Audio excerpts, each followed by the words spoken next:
From Penn State's Beaver Stadium, it's the Nittany Lions' first ever Big Ten Conference game as Penn State hosts the Golden Gophers of Minnesota. This has been a long-anticipated moment for Penn State, and head coach Joe Paterno admits he may be more nervous for this opener than any of the others in his 28-year career as a head coach. We'll be back with all the play-by-play with Stan Savran and Scott Fitzke after this. Brett Conway is going to do the kicking off for Penn State. Conway had been injured, but he does have the strongest leg of the Penn State kickers. And officially, Penn State is a member of the Big Ten Conference. Douglas will come out of there with it, and he's tackled inside the 10. Douglas fumbled in the end zone, probably an ill-advised choice to come out, and Minnesota will start inside their 10-yard line. Brian Gelsizer made the tackle on the kickoff. I think you're seeing a pregame Big Ten Penn State jitters already, fumbling the opening kickoff.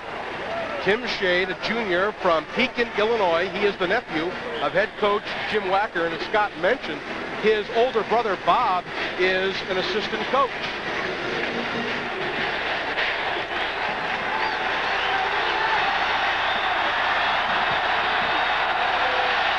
They come out with trips left. This is Antonio Carter, their leading rusher from a year ago, gaining 3 out to the 12-yard line. Nose guard Eric Clare and inside backer Brian Gelsizer made the tackle. The starting lineup for the Golden Gophers of Minnesota offensively. You've already met Tim Shade, the offensive line. David Burton, Robert Rogers, Neil Friedenberg, Rick Thome, Chris Folks. The wideouts, Lewis Garrison, the starter, did not make the trip. He's got a bad ankle. There's the tight end, Osterman, and Rashawn White will be the other wide receiver and your running backs. 2nd down and 7. Shade to throw for the first time. Quick pop over the middle, and it is caught for a first down at the 23-yard line. I think we're seeing what we're going to see a lot during the game is Jim Wacker's offense putting a lot of fellas in motion, trying to get Penn State's defense off balance. Rashawn Early, who's substituting for the injured Lewis Garrison, made the catch. Tyoka Jackson, Eric Clare, Lou Ben Fatty across the front. The linebackers, Ravati, Gelsizer, Monahan, and Rob Holmberg, who last year was a wide receiver. In the secondary, Bana, the hero. Corners, Pittman and Hammonds, and Lee Rubin is the safety. 1st and 10, Golden Gophers. Carter met hard on good run support by Lee Rubin. Nonetheless, gets forward to the 27-yard line. It'll be 2nd down and 6. I think what Coach Wacker is trying to do is establish a little bit of a running game. They know they can throw the ball with all the wideouts and the big, strong quarterback, but he needs to establish a little bit of a running game to start to control Penn State's defense a little bit, if possible. And, of course, especially that kind of field position, you're not going to throw a great deal. Especially earlier on in the game like this. Chris Darkins, number 44, now the tailback. He is the most talented of all the Minnesota runners. An obvious audible at the line of scrimmage. Pressure by Jackson. Intercepted. Derek Bana played the ball beautifully, and he intercepts, and Penn State takes over deep in Minnesota territory. What great coverage by Penn State, playing a man-to-man, and of course, the great pressure by Jackson is what caused the interception. Tyoka Jackson applying the pressure, the big senior defensive end from Forestville, Maryland.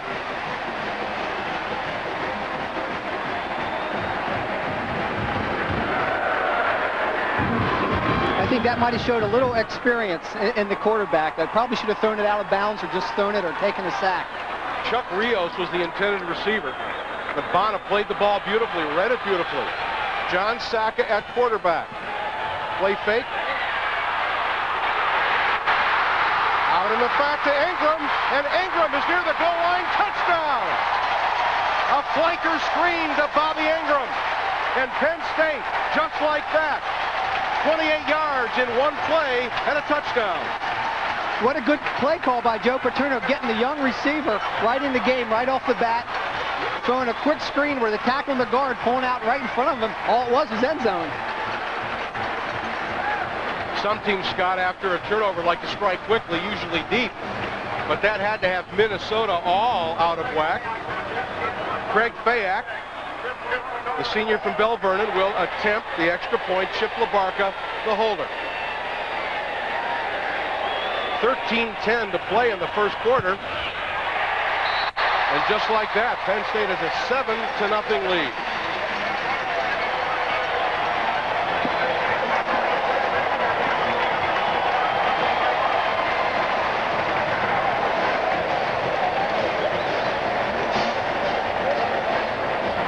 Let's watch the touchdown again. Oh, you'll see over in the left hand of your screen, Ingram will just take 1-2 steps up and come right back, and you'll see that the guard pulling out, making a great block, and all you see is daylight ahead of him. Mike Malinowski, number 79, through the key block at the point of attack. Now watch Malinowski pull and lead the play. Here he comes. Also a great block by Stephen Pitts. Watch number 40 out there and take the legs out from the linebacker. Now as a receiver, Scott, you have to be patient, right, and wait for the blocking to form. Is there a count on that play? Normally it's 1-2 steps up and then take a step back, and by that time, with all the practice and timing, your people should be out there to block ahead of you. What a great opening start for the Nittany Lions. You can't improve on that. If John Sacker retires, he's 1 for 1 with a touchdown. Ingram, sophomore from Camden, South Carolina, 5'10", 180 pounds, and what a lightning start to the football game. Interception by Derek Bonner. 1 play later, a touchdown for Penn State. You know, Stan, even though it's just 1 play in the game, that's really got to give a lot of confidence to this passing game and this young receivers and young quarterbacks starting to gel. Without overstating the case, Scott, the next time Penn State gets the ball on offense, I have to believe that now the corners can't jam up on the sidelines and worry about run. They've got to respect the pass. Well, you can see Ingram just basically ran past everybody, so I think they're going to have to play very conservative on the defensive side. Once again, Douglas bobbling the kickoff, and again, he's going to be dropped deep in his own territory at the 12-yard line. This time, Terry Killens, a reserve outside linebacker, makes the tackle for Penn State on the kickoff. As we mentioned in the opening kickoffs, he bobbled the ball here, he bobbled the ball in the second. I think Omar's got a few jitters coming up here and playing in Happy Valley. He's been around. He's a senior from New Orleans, Louisiana. An 11-yard return. And once again, Minnesota will start out at their 12-yard lines. Now watch the set. No running backs with 4 wideouts. Shade to throw. He's got his man over the middle, and it's complete out to the 32, 33-yard line. That was a big play. Actually, they had 5 men split out. The tight end had split out about 2 feet, and all Omar was in the slot. All he did was ran down right the middle of the field where there were no defensive backs. Derek Bonner made the tackle. Douglas gained the first down, lost the shoe, but he'll take the 20 yards. Here you'll see it's a 2-deep defense with Bonner and Lee Rubin staying at the hash marks, and Omar just ran right down the middle and split the 2 defensive backs. Now from a no-back set, we've got a 2-back set with Tony Levine, number 85, and Antonio Carter, the deep man in the eye.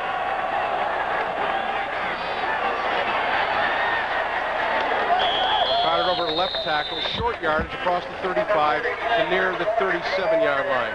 The gain will be 4. It'll be 2nd down and 6.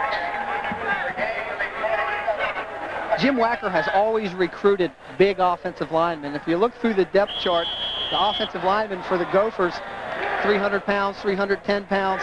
I would think they should be able to move the ball a little bit on the defense just because of the size. 2nd down and 6 from the 37. Again, a flanker screen. And this is Rashawn Early, who's substituting for the injured Lewis Garrison. He's got another Minnesota first down at midfield. Shelly Hammonds pushed him out of bounds. Rashawn Early, basically a backup, had to play because of the injury to the starting wide receiver. Rashawn Early is a speedster. If he gets out in the open, it's going to be pretty hard for a defensive player to catch him. He's a freshman from Bel Air, Texas, and he won several state track meets in sprints in Texas. And if you win track meets in Texas, you're fast. That's right, great athletes there. Shade, 3 out of 4, and he falls down. That's the end of the play. It's a sack, and credit the Penn State. Penn State's defense held, and the offense took over. This is Pitts again, looking for room left. He finds some to the 20 and the 22, and he's got a first down. Justin Conzenius, the strong safety, pushed him out of bounds. Number 40, Stephen Pitts, the ball carrier. Stop on number 20. Coach Paterno is doing basically what we said prior to the game. He's running 2 of those tailbacks at the same time instead of running a true fullback. Now, Brian O'Neill was in the game on that play. In fact, through the lead block, there was some concern, or at least doubt, as to whether Joe Paterno would play him today. He had a fractured foot, but apparently he's okay. He was the lead blocker. 1st and 10, Penn State. Saka to throw to the sideline. Pass spot for a short gain, past the 25. Looking on the left side, this is Justin Williams. Russ Heath, the middle linebacker, a senior from Aurora, Colorado, made the tackle. Nice play by Justin Williams. The defensive back was on him pretty well, but Justin came back to the ball, and that's what you have to teach a wide receiver. Penn State's new wide receiver coach, Kenny Jackson, who held many records up here and, of course, played in the NFL, probably has brought a lot to the wide receiver corps. Scott, are you a bit surprised that Penn State's passing this much this early? I don't think so. I think that's what they really have to work on. If they want to get to the Rose Bowl, they're going to have to be able to pass the ball. DeJohn Carter, loose, 35 and out to the 40-yard line. Jeff Rosga, the free safety, made the tackle. And Penn State using their troika of tailbacks very successfully. DeJohn Carter, sophomore from Westerville, Ohio, just outside Columbus. I think having 3 running backs alternating is a good. I know a lot of times one running back likes to get in there and get the tempo of the game, but you got 3 different style running backs. It makes it tough for the defense to adjust.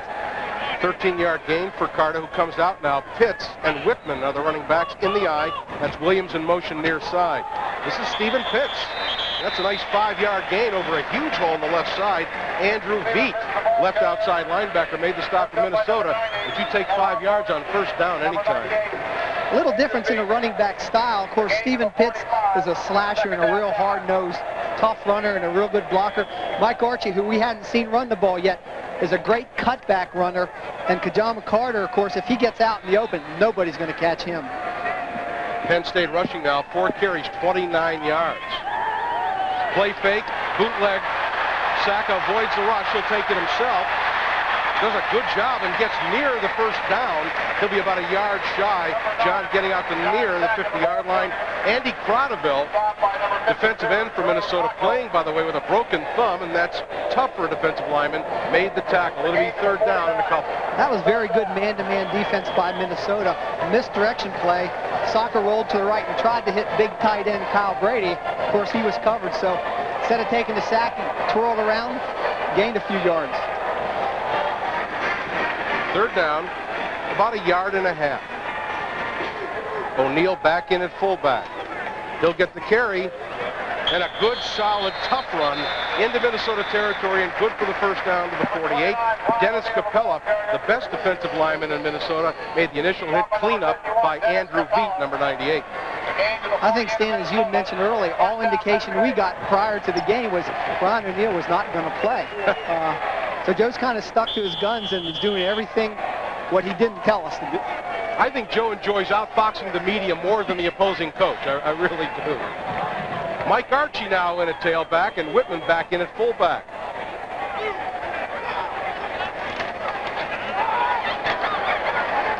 It's a good solid hit by Minnesota, stopping Archie after a 2-yard gain. Doyle Cockrell, defensive tackle, and middle linebacker Russ Heath made the stop. Gain of 2, 2nd and 8, 6 minutes, 55 seconds to play first quarter. In case you joined us late, Penn State leads 7-0.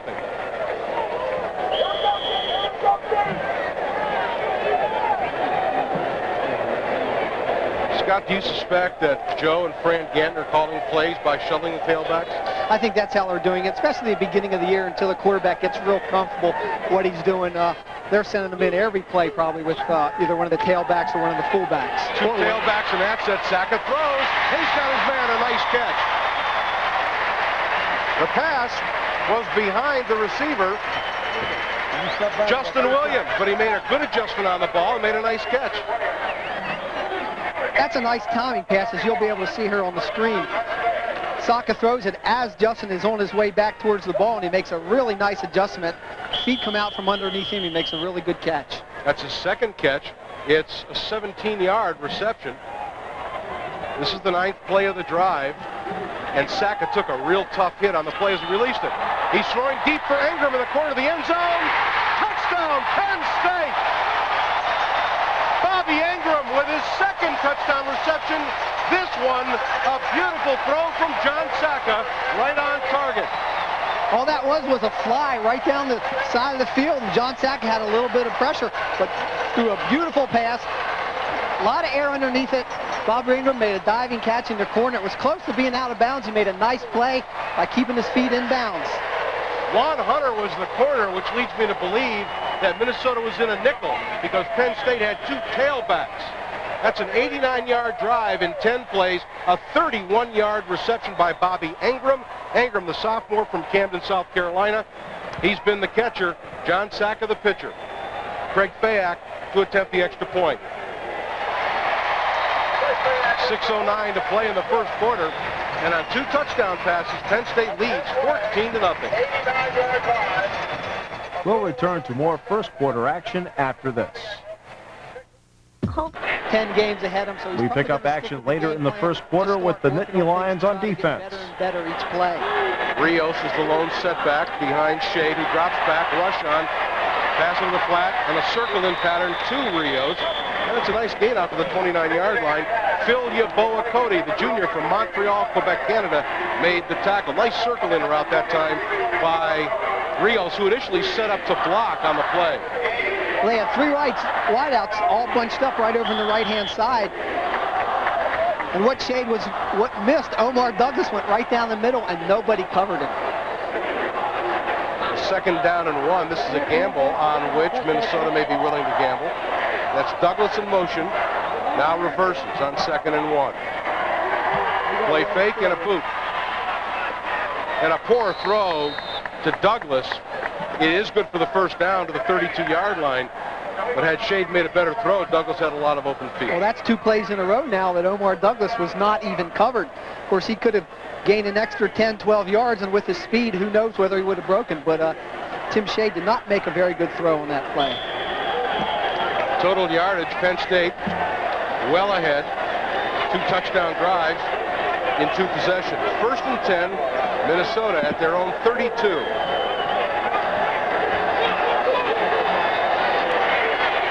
Delayed screen to Chris Darkins. 35 outside of the 40, first down, and near the 50-yard line. Chris Darkins, sophomore from Houston, Texas. Brian Miller, left corner, pushed him out of bounds. Just a delayed screen to the right. You'll see a couple of those 300-pound linemen out. Very nice timing. They must have worked on that a lot. Screen passes, you have to work a lot in practice for timing, because you don't have proper timing, they're never going to work. The block out there was by the center, Neil Friedenberg, who is 6'5" and 290. That's very big for a center. Big for anybody. Double play fake, Shade. Wide open is Douglas. One man to beat. To the 20, 15, and he's pushed out of bounds at the 13-yard line. Lee Rubin beaten on the play, did knock him out of bounds to save a touchdown. A double play fake, and Douglas wide open. All the talk early prior to the game was Omar Douglas, but Coach Paterno and Jerry Sandusky said, we are not the kind of defense that tries to stop one person. I think they forgot Omar Douglas. That's a 42-yard pass and run, and Minnesota with their deepest penetration at the Penn State 13. The Golden Gophers trailing 14-0 late in the first quarter. No setbacks. Quarterback draw. Shade to the 5. Tim Shade. Touchdown, Minnesota. Penn State arguing that he stepped out of bounds. They'll get no such call. Really caught Penn State defense off balance. Tim Shade, what we basically call a quarterback sneak or a quarterback draw. He'll take one step, let everybody rush, get an idea of what's going on. And there was a big hole in the right, and even though we said earlier Tim Shade is not fleet-footed, he ran by everybody. It was a nice call by Jim Wacker and Gophers offense. That's an 80-yard drive, and all of a sudden it's a football game again. On to attempt the extra point for the Golden Gophers is Omar Salas, a junior from Fridley, Minnesota. His kick is up and good. 4:46 to play in the first quarter. We've got an offensive football game. Penn State leads at 14-7. Tijana Carter and Shelly Hammonds back deep for Penn State. This is Hammonds at his 6th. Waits for the wall. He's got room. Tries to get outside. Hammonds got great speed. He's at 50. Cuts back at the 40. Still on his feet at the 30. And finally brought down at the 26-yard line. Shelly Hammonds caught by Tony Levine of Minnesota. A return from the 6 all the way to the 26. A 68-yard return. Now watch Hammonds just jog until the wall forms. That's very smart running. What a great story Hammonds is. Played running back, played defensive back. Remember the Alabama game about 2 or 3 years ago? He rushed for 220 yards. Came back and told Joe Paterno he wants to play. He wants to be a defensive back. That's the kind of players I think Penn State has this year. Saka on the fake and the rollout. He'll be lucky to lose a yard on that play. We had two tailbacks, Archie and Tajana Carter in the lineup. Andy Croneville, the right defensive end, pushed Saka out of bounds. He'll lose a yard. It'll be 2nd down and 11. Now Carter out and Brian O'Neill in. 2nd down 11 from the 27-yard line. A 68-yard kickoff return by Shelly Hammonds. A wing right and a slot right. Saka caught by Ingram at the 20-yard line. A gain of 7. That'll bring up 3rd down. And for Drenone Mays, the left corner, senior from Bradenton, Florida. How's that for culture shock? Bradenton, Florida to Minnesota, but they play indoors. Just a 5-step drop. Bob Ingram running what we would call delay. Runs about 5 yards, stops, has an opportunity to run in towards the quarterback, but a defensive linebacker, you see number 20 standing right there, so he just stops. Another timing play, Saxa puts it right on the money. 3rd down and 4. Penn State 1 for 1 on 3rd down conversions. Saka rolling, throwing cross field, man wide open in the end zone, touchdown! Guess who it is? That's 3 for 3. Bobby Ingram. Bobby Ingram has caught 4 passes today, 3 of them for touchdowns. That one for 20 yards in Penn State. 3 possessions, 3 touchdowns.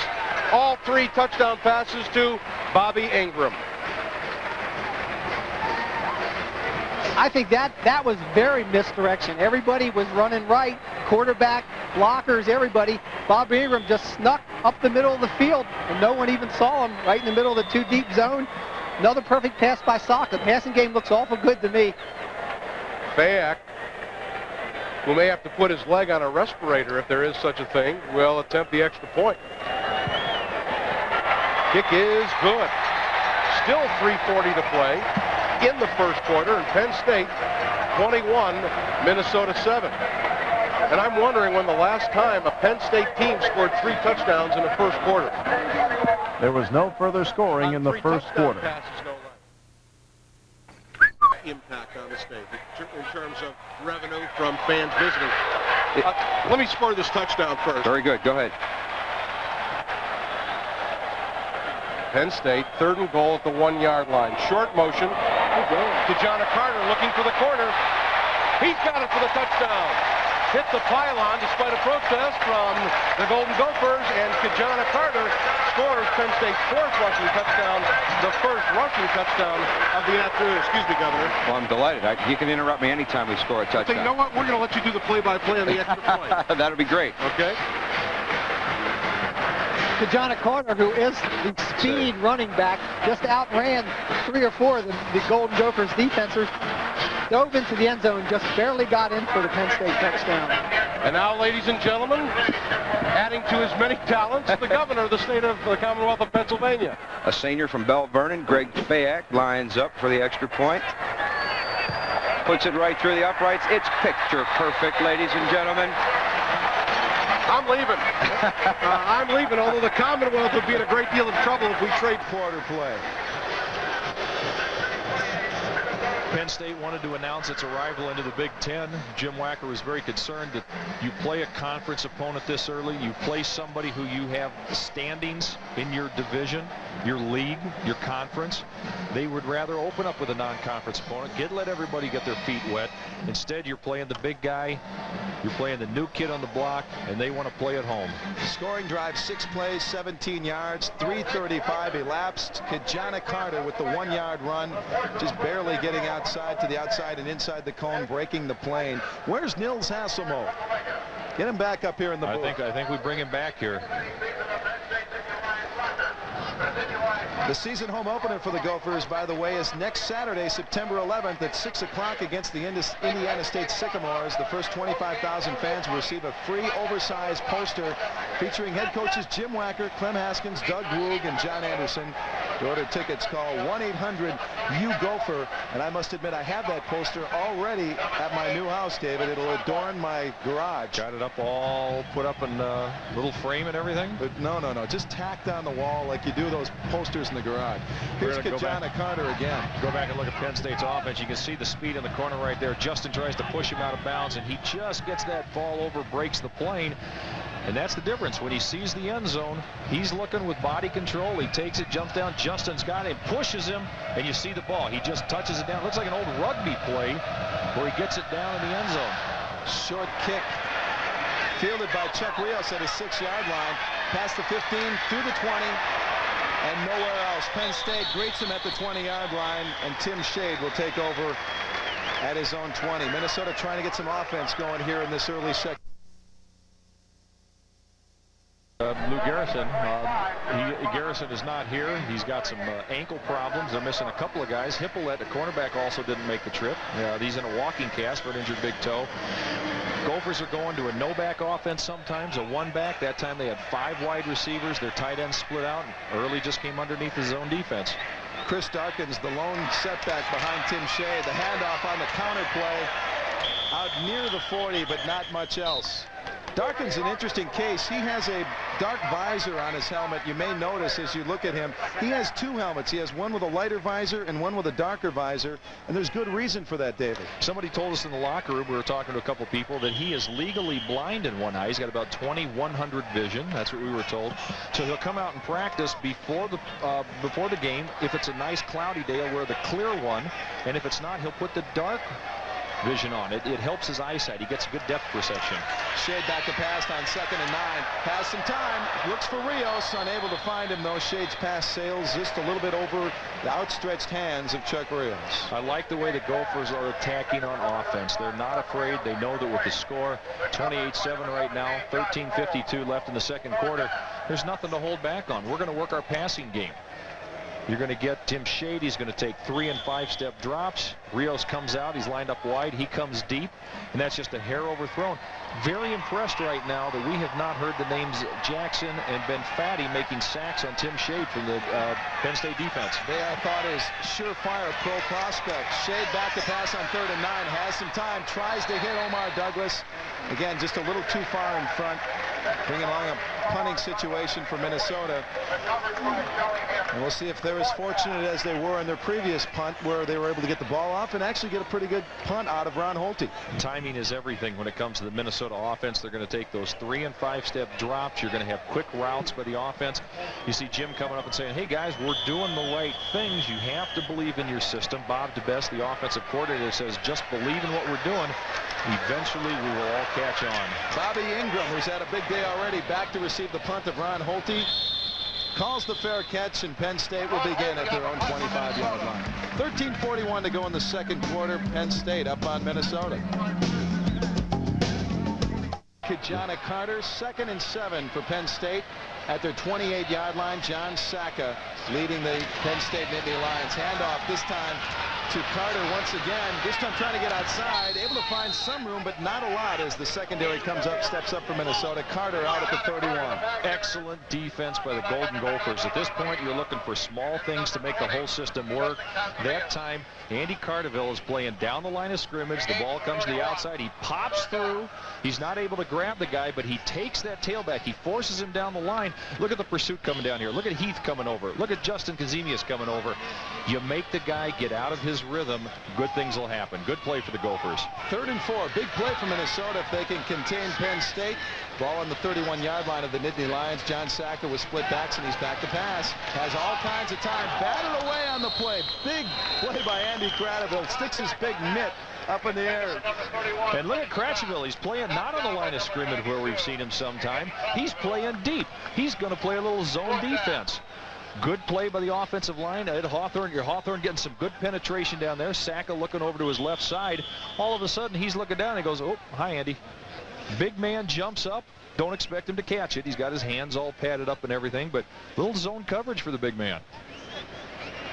Back to punt for Penn State. It's B.J. Misalo. Standing on his own 19-yard line. Aaron Osterman deep for Minnesota at his own 26. Kick is off. Osterman is underneath it. Lets it bounce. Out at the 38-yard line. Call it the 39. Minnesota takes over 1st and 10. Minnesota 39. First down, Golden Gopher. Nice job by the Gophers that time as they reset their offense. They've had a chance to talk to each other, say, let's get it together.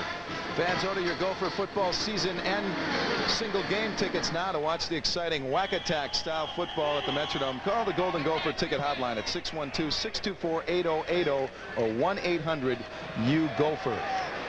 1st and 10 at the 38-yard line. Tim Shade with some decent field position to work with. On the counter play to Antonio Carter. Bulls out near the 40. Not much more. Number 39, Antonio Carter, the ball carrier. Stopped by number 89. Russ Heath on the sidelines talking with the defensive coaching staff and trying to get it together here. If they can just firm up a little bit more and hold Penn State, they're hoping they can get back in this football game. Shade has been pretty effective when he's been out there. He's been doing well. As an offensive lineman, sometimes you like to be able to tee off on a guy. And that time, Rick Thome was playing guard number 58, had a great shot on the defensive end to allow the running back a little hole. Safeties came up and got it, but Thome a nice pop on that guy. Darkins in motion behind Shade, tries the counter once again. Goes back to the well, but this time it's good for about 4 yards. One thing Penn State was not expecting was Tim Shade to run the football. Known as a guy with a good arm, but not excessively mobile. Well, you're not going to win any world-class running championships with him, obviously, but what you are going to do is have a guy who can come in and lead in your offense. And even some of the offensive linemen we had a chance to said, look, this guy's not afraid to get in your face, grab your face mask, and say, guys, get pumped up, get fired up. He's a leader on this team. They're still learning about each other a little bit, but he's a leader.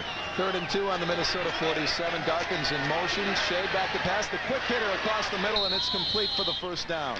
Those are the plays that worked in the spring game, which we watched last week, and Shade is going back to it again.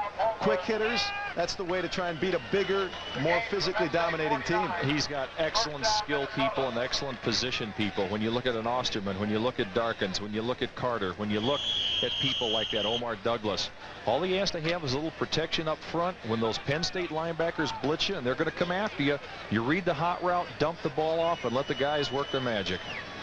Shade on 1st and 10 inside Penn State territory at the 49, and back to pass once again on the fake to Darkins. Looks for Omar Douglas, and he comes down with the football inside the Penn State 30-yard line. Omar 2 times today, beautiful catches, goes down, knows if you get that on rhythm, he can go away. Excellent offensive line play that time. You got a little pull to the outside. You got big Rob Rogers coming over, setting up for Shade. Douglas catches that ball and just falls down at the end. See him pop the ground there going, oh, I get it on rhythm, I'm leaving you. Omar Douglas bringing back memories of a year ago against Iowa. He had 8 catches in that big upset for Floyd of Rosedale. And Douglas having a big afternoon thus far for Minnesota. Backs in the eye behind Shade. 1st and 10 at the 29-yard line of the Nittany Lions. Pitch out to Darkins.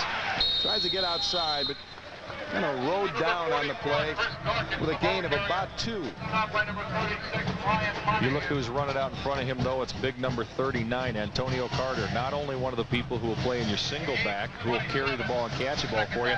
This guy takes as much pride as anybody when it comes to blocking. He takes it on as a personal mission. He takes it on to himself to say, I'm going to be the best I can be at everything I do. Great blocking back. 2nd and 8. Three wide receivers to the left of Shade, now in motion. Back the other way, and now it's Shade back to pass. Tries to find his running back. Unable to find, it looks like Aaron Osterman. There's a Chuck Rios. Knocked away from Chuck Rios, but again, Tim Shade had time, David. Trying to run a little screen out to the left-hand side.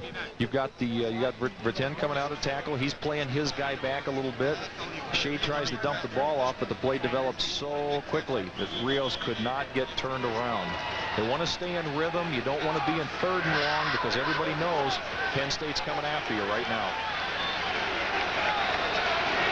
3rd and 8, ball on the 27. Shade back to pass, has time, looks for Rashawn Early. He's unable to get to the ball. Rashawn Early had his man beat. He had a step, unable though to bring in the pass of Tim Shade. The right play at the right time, just a hair short.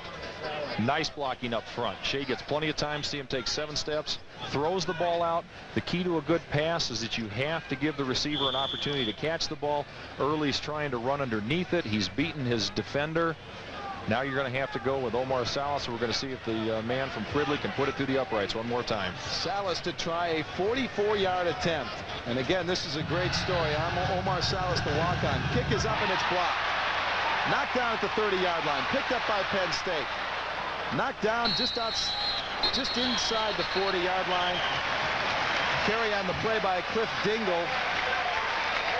But Omar Salas, who has a low trajectory, he has a strong leg, but he does not get the ball up in the air very high, and it's swatted away on the play. And Cliff Dingle is able to carry the ball out to the 39 where Penn State takes over. Yeah, you've got to get the ball up in the air like that. Dingle's going to pick up the ball, and then he's going to take off. Ron Holte may get a little credit for a tackle there. Holte, who is holding for Salas, as they come to the outside, the guy picks up the ball. He jumped up there and kind of gave him a forearm. We'll watch the replay right now. The ball comes. Salas just does not get any height. Defensive tackle reaches up with his left arm, knocks it down. The ball pops to the outside.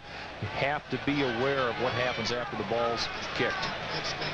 Here comes John Sacca with the backs in the eye. 1st and 10 for Penn State. Steven Pitts across the 40-yard line and not much more. You know, there was a comment last year, David, that Jim Wacker had during the midst of that 2-9 disappointing season where he mentioned, maybe we should play Susquehanna U or somebody. Well, that is a Division III school in the state of Pennsylvania, and they are here today. In fact, they brought with them buttons that say Susquehanna versus Minnesota. Well, they want to play it, huh? Their athletic director is here, and Don Harnum is handing out buttons, and he would like Minnesota on their schedule. 2nd and 8. Sacca back to pass, has time, also has a man open. And complete on the play. Out for a 1st down, the reception. Freddie Scott, who has a famous father who had a great NFL career. This younger Freddie with the reception. Sacca comes back, and once again, you're looking at a lot of time to pass the ball. Sacca throws a rope out there. Scott gets the ball. Juan Hunter playing him off. He's playing that position now where you're giving the guy that hitch back in, that turn back in. You want to make sure you don't get beat deep, but you can also go put your heels back in the end zone and have a guy just keep catching in front of you all the way down the field. Want to feel old? Freddie's father played in the USFL. Sacca back to pass, tries to find his man, incomplete this time, bringing on a 2nd and 11. And there's the difference in the Gopher defense. If you can get pressure on Sacca, if you force him down the line, Capella chasing him out of bounds. He can't get his feet set. You watch Dennis coming in there and just going after him, and you see Sacca going, no, you're not going to touch me today. Throws the ball basically into the ground. Brian O'Neill tried to pick it up, but the big fullback unable to get to the football. Bringing about 2nd and 10 for John Sacca inside Minnesota territory, but only at their 44-yard line. Back split behind John Sacca. He hands off, this time inside to Mike Archie. They say this guy reminds you of Lydell Mitchell. He's not showing much of that form to me today. Jim Wacker a little frustrated, David. Seems like he'd like to see a little bit more containment. The counters shouldn't work on this Minnesota defense. Well, he's trying to tell the guys they're going to play an aggressive defense. He's saying we got to play with more consistency. We have one good play, one bad play. Mark Dove, the defensive coordinator, saying, look, as a defense, we're going to attack every time. We're going to come upfield on every play as a defensive line.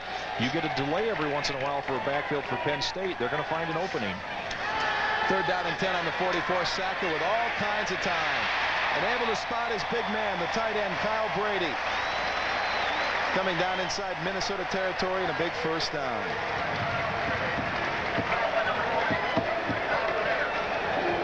Look from the end zone, the side.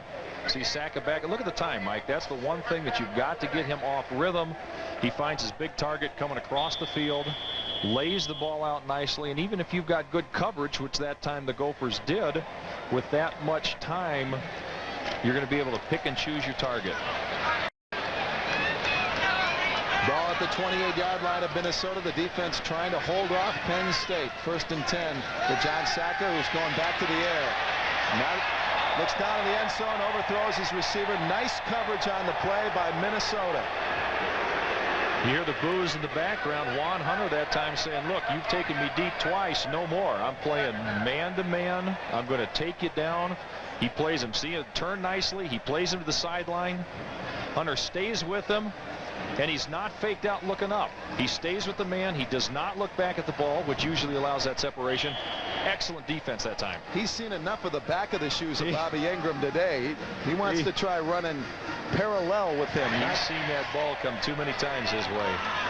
2nd and 10 for Saka. Back split behind him. Ball at the Minnesota 28. Saka with a little bit of confusion in the backfield. Scrambles out of the pocket. Forced out of bounds at the 31.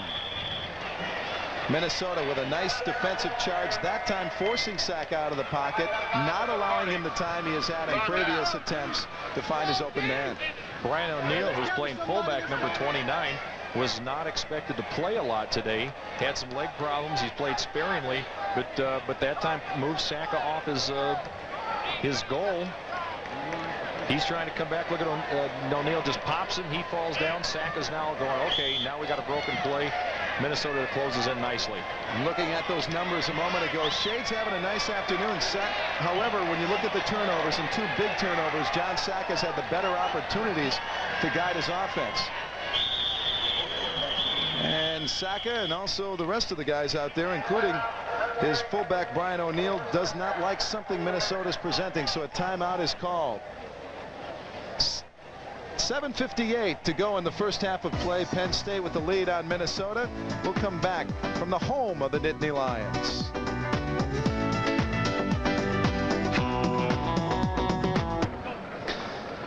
Back in Happy Valley, beautiful setting for a football game as Penn State is now in the Big Ten Conference, and Minnesota providing its first opposition here on this Saturday afternoon. 3rd and 12 for Penn State on the Minnesota 30-yard line. John Saka with back split behind him. The Minnesota defense trying to stop Penn State and get their hands on the ball again. Saka back to pass. Looks for Bobby Ingram on a mix-up, nowhere near the football. Great coverage, and I think a blown assignment by Bobby Ingram, who may have been reliving those 3 touchdown catches he's already made today. He said, I'm going back to the middle again. I did it earlier in the game. You watch the secondary drop back. Everybody goes to his zone. The ball's thrown to his left. He's trying to break down the seam again, and Saka's trying to throw a nice post flag pattern out there, put it out back by the end zone, let him run underneath it. Rod Narcisse as close as anyone to that football. Field goal attempt now for Penn State. A 48-yard attempt by Craig Fayak, the senior kicker. Gets it up, somewhat of a line drive, has enough foot, but off to the left. Fayak, who had a fracture in his vertebrae last year, came back for this season. There was some debate on if he'd be healthy enough to kick off. He came back. He's one of the all-time leading scorers in Penn State and is actually threatening that mark. But this time he's a little bit off to the left, and the Gophers hold, and they'll start off on their own 30-yard line, 1st and 10. Matt Barr, Chris Barr, great kickers here at the university. Penn State has always come up in every class with a good kicker, a good linebacker, a good guard. Penn State is one of those national powers, and as you see throughout the course of their Big Ten career, they're always going to come in with great players. Tim Shade takes over, 1st and 10. At the 31-yard line, handoff inside on the fake, rather, to Rashawn Early on the flat. He finds some room, beats 2 men, tries to cut upfield near the 37. Rashawn Early showing some nice footwork. Gopher Football 93 will bring you all the action throughout the season on a tape delay basis. We'll also bring you next Saturday at 11 o'clock. The Gophers hosting the Indiana State Sycamores for the home opener of 1993. And Gopher football fans, you can catch all the action, every Gophers game, live on WCCO AM 830. Ray Christensen and Paul Flatley, and they always get underway an hour beforehand with their pregame show. Tim Shade now on 2nd and 3 at the 38. Back to pass, and he has lots of time. He also has Omar Douglas out to the 40 of Penn State and pushed out of bounds at the 31 of the Nittany Lions. And Omar Douglas runs a nice pattern, and Shade had plenty of time to spot him. I am very, very pleased to watch this offensive line. Gordy Shaw, new offensive line coach for the Gophers, has come in and has said, these guys, you're going to have to play man on. You're going to have to play up. You're going to have to be big and strong. Look at the time Shade has. He stands, he plants his feet, he throws the ball out. Omar Douglas says, finally, I catch one on rhythm. I'm taking it upfield. I'm not going to fall down anymore. I'm making a big play. Shade 12 of 18 for 193 yards thus far this afternoon. Shade this time hands off. Nowhere for Antonio Carter near the 30-yard line. Here's a look at the two quarterbacks, John Saka and Tim Shade. Shade 12 of 18, 193 yards as we mentioned, 1 interception. Saka 8 of 12, 138 yards. And again, the 3 TDs, the big stat. Yeah, Shade actually has a touchdown to his credit too, a big running touchdown. They're not going to throw that on his big attempts and completions, but he's directing this offense very, very well. And he gets a chance inside Penn State territory at the 30-yard line. And the fake handoff. Shade back to the air. This time, nothing doing as a miscommunication on the play. Either Shade felt a little too much pressure, or else he couldn't find his man. But certainly the Penn State defensive line was in there ready to knock him down. Flag on the play, however. We may see this one brought back. No, it's that back in that area, David, you know so well. It's a bad flag. That's all I can say is Gopher offensive lineman that time. Penn State guy tried to come around a little bit. They're going to say you hooked him. Big problem is when you got a big guy like Rob Rogers in there, he's playing the guy up. He puts his hands in nicely. The guy arm overs. Rob's with it. He's sticking that arm in there. He's trying to push it through. He's inside that tackle-to-tackle position. I've got no problem with that play. He's having a hard time with maybe one of the best defensive linemen in college football today. Lou Ben-Fadi, a surefire pro prospect, highly regarded throughout the nation. And this time, Rob Rogers. We got to get to that helmet size of Rob Rogers a little later on. He's got one of the real melon heads of college football. Rogers also potentially an all Big Ten guard this year. 2nd and 22. Ball on the Penn State 43. Inside handoff on the draw. Darkin's trying to find room, but it's not there. When you run a draw in that nature, what you're trying to do is give the best speed guy you got in the field. Watch Darkins trying to shake off that last pop. Galeheiser coming up from Penn State. But when you're drawing those guys up, what you're trying to do is when you come to the backfield, make a deep handoff, the line will separate. You're trying to get those linebackers to take 2 steps backward. If they don't go back, they're going to meet you at the line of scrimmage and just introduce themselves to you in a nasty way. 3rd and 21. Shade back to pass. Finds his man, Omar Douglas, but not nearly enough for a first down. Down at the 37. Make it the 36 of Penn State. Omar Douglas is having such a fine day today. He had the 2 drops early in the end zone. He's refocused himself. He's looking at the ball. Look at the concentration he has here. It goes above a little of his head. He pulls that thing back in even while he's getting juggled around and tucks it in. He pulls it into his chest. Rob Holmberg with the play, the big stick, bringing on a punting situation, and back is Ron Holte. Chuck Rios checking into the game. Holte standing on his own 49-yard line. No one back for Penn State. They're going to try and get a hand on it. Nice kick for Holte. Goes into the end zone, and Penn State will start out on their own 20-yard line. And Nittany Lions here in Happy Valley, leading the Gophers 28-7. He's 2nd and 8 for John Saka at his 22, and he's back to pass. Tries his big tight end, Kyle Brady, but he cannot bring it in. Nice coverage by the Gophers. The difference in that play, Mike, very simply is that Saka's getting some pressure that time. You're seeing the defensive ends come up outside. You're seeing Hawthorne come in. When Saka doesn't get his feet set, or he doesn't pass off that front foot on rhythm, he has a little control problem. They've had a couple other quarterbacks this year who worked hard in spring practice. When he doesn't throw on rhythm, we've seen him throw the ball down a little over the heads. That defensive pass rush is so imperative for that coverage in the secondary. 3rd and 8 on the 22, and Saka back to pass once again.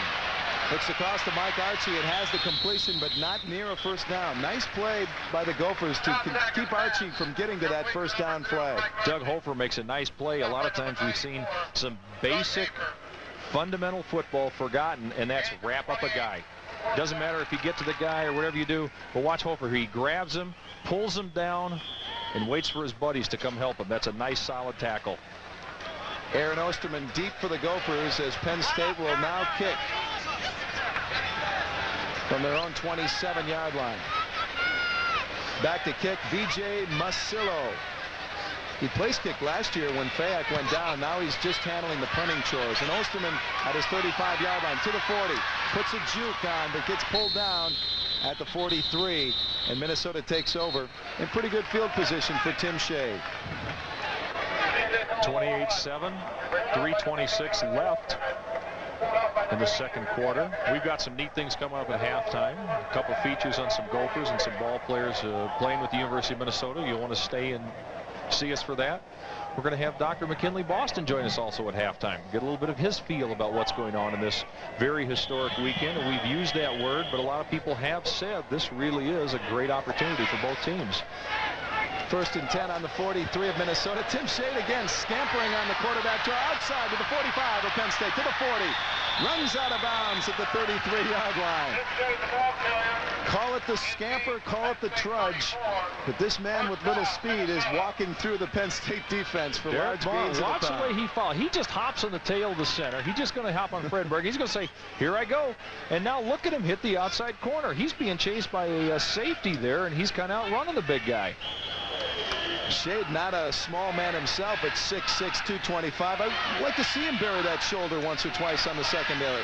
Back to pass on first and 10. Shade completes his pass to Rashawn Early across the 30 and near the 27. Right, this is what you mean when you say you've got to stay in rhythm. You see the Gophers right now using a no huddle. They holler their signals out. They've got a numbering system. Shade looks up and down the line. All the receivers looking for the signal coming from the sideline from Bob DeBest, the offensive coordinator. They holler their numbers out, run their route. 2:50 to go in the first half. A reminder, there's no 2-minute warning in college football. Shade again on the draw, this time near the 20-yard line. Brought down, the knee hit the ground about the 21. Right now, Penn State's having a problem with its defense. When you get 5 wide receivers out, you've got to declare which side of the field you're going to defend. And right now, Shade's got everybody spread out. He's got the secondary spread out. The linebackers have to come to the outside. He's playing a good game of keeping the Penn State off guessing right now. Shade, if he wants to use that quarterback counter, I wouldn't suggest it in the second half after Penn State's had a chance to talk about it. Back to pass is Shade. This time is hurried, knocked down. The ball falls incomplete. Second and 10 at the Penn State 21. Penn State is linebacker U, but there's really no dominating linebacker this year. There's been 59 All-Americans from this Penn State program and Joe Paterno, but nobody particularly strong. Joe Paterno told us earlier in the week, we had a chance to have a conference call with him. He said we've got some guys like Moynihan, number 36, who might do well. They have to come up with a big play in a big game to be that big-name guy. On the 21-yard line of Penn State, Shade back to pass. Finds his man at the 10-yard line. Aaron Osterman brought down at the 7. Nice reception by Osterman in a bunch of Penn State traffic. The offense having some success. They're keeping within rhythm. They're throwing the ball underneath. They're throwing it into zone coverages. They're finding the open seam. And Tim Shade's doing a good job of getting the call from the sidelines. You see him looking back to the sideline and then making the call all to his receivers. 2:16 to go in the first half. The Penn State Nittany Lion fans trying to get their team riled up, and Shade's back to pass. Ball nearly intercepted as Shade tried to hit Chuck Rios on the quick hitter. Brian Moynihan, the guy we just talked about, nearly was able to pick off the play, and maybe with the exception of Tim Shade, no one would have been able to stop him all the way to the Minnesota goal line. Rios wide, the ball hits him right hand. Almost looked like he pulled his hands down a little bit, lost concentration. When you have that many bodies converging on you, sometimes it's difficult to watch that football all the way through. Noise could be a bit of a problem for Tim Shade as he barks out his signals on 2nd and 7 on the Penn State 7-yard line. Shade tries that quarterback counter. They're ready for him this time. Brought down for a loss on the play. Fool me once, shame on me. You go to the well once too often. Sometimes it comes up dry. That time, Lee Rubin, playing safety, number 38. He's going to come up, number 39, excuse me. He makes a big play. You see everybody immediately collapse in the middle when it looks like Shade just rides that quarterback. He comes flying back out of there. They gave him a 2-yard gain on the play on his forward motion. Maybe you should say, fool me 4 times, 2-yard gain. The crowd you mentioned just a second ago, the best way to take 93,000 people out of the crowd is a big play, a big run. But if you let your defense make a big play like that, well, they're going to get fired up again. And when they come back out from the sidelines, the Gophers are all sidelined along the huddle. Jim Wacker's talking to them. Bob DeBest telling them what they're going to do. He's reminding them right now, guys, we've got 2 plays. We don't need 1, we've got 2. You do your best on the first one, we'll come back at them again. There's a look at Joe Paterno. 6 undefeated, untied regular seasons here at Penn State. National championship banners in 82 and 86. And walking around Happy Valley last night, seeing some of the businesses, talking to some of the people, not a lot of respect given to this Minnesota team.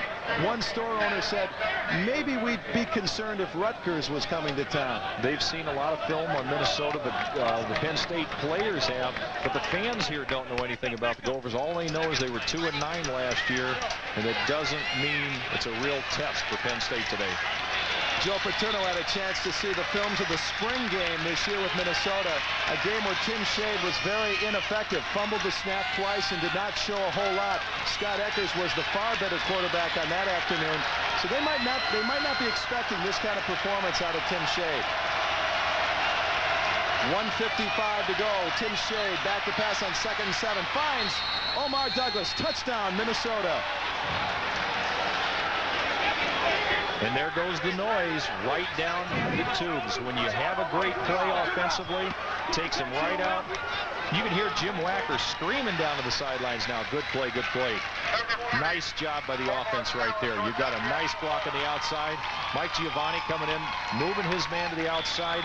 Douglas coming underneath the route, coming underneath and catches that ball, pulls it down, makes the score 28-13. Jeff Kerwin with the tackle, but it was too late. Extra point attempt by Omar Salas. It's no good. Salas hooks it. Rough day so far for Omar Salas, missing on the field goal attempt and also now wide to the left on this extra point attempt. And that could be a big failed conversion as Penn State now has a 28-13 lead. 1:52 to go in this first half. Tim Shade drops back about 3 steps, find his man underneath. Excellent protection up front by the offensive line. Douglas catches the ball, and you see that little quick turn? He says, if I'm not in the end zone, I'm going to get back there. Smart means you get into the end zone to begin with. He's playing inside. Ulsterman comes outside, going to get a man off of him deep, runs a guy off. Douglas is in the end zone. He knows where his body is. He makes a smart play. That's a good play for the senior. One thing about the Gophers going into this season, they learned a lot from last year's 2-9. You don't have to be overly concerned about their running backs or their wide receivers, or as we're seeing today, I don't think you need to have a lot of concern about the quarterback. If Tim Shade can keep up this type of a performance, the Gophers will be better in the Big Ten this year. Therein lies the question marks, though, the offensive line and the defensive secondary. Thus far, you must say, maybe not an A+, but certainly a better grade than a year ago when you could say they were getting failing or at least C- or a generous B-. I have a natural affinity for the offensive line, but I've been very impressed. We've only seen one problem in the backfield with Tim Shade. When you look down there, Omar Douglas catches the ball. You see big 77 down there, Pat O'Brien picking him up. I mean, those guys are so happy when they get to the end zone because it means all their work is paying off.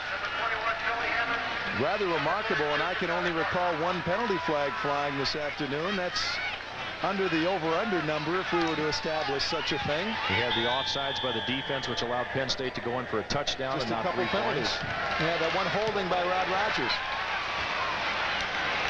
Penn State back to receive the kick out of the end zone. Shelly Hammonds breaks the tackle to the 25, 26, struggles to keep his feet out across the 35 to the 37. Shelly Hammonds.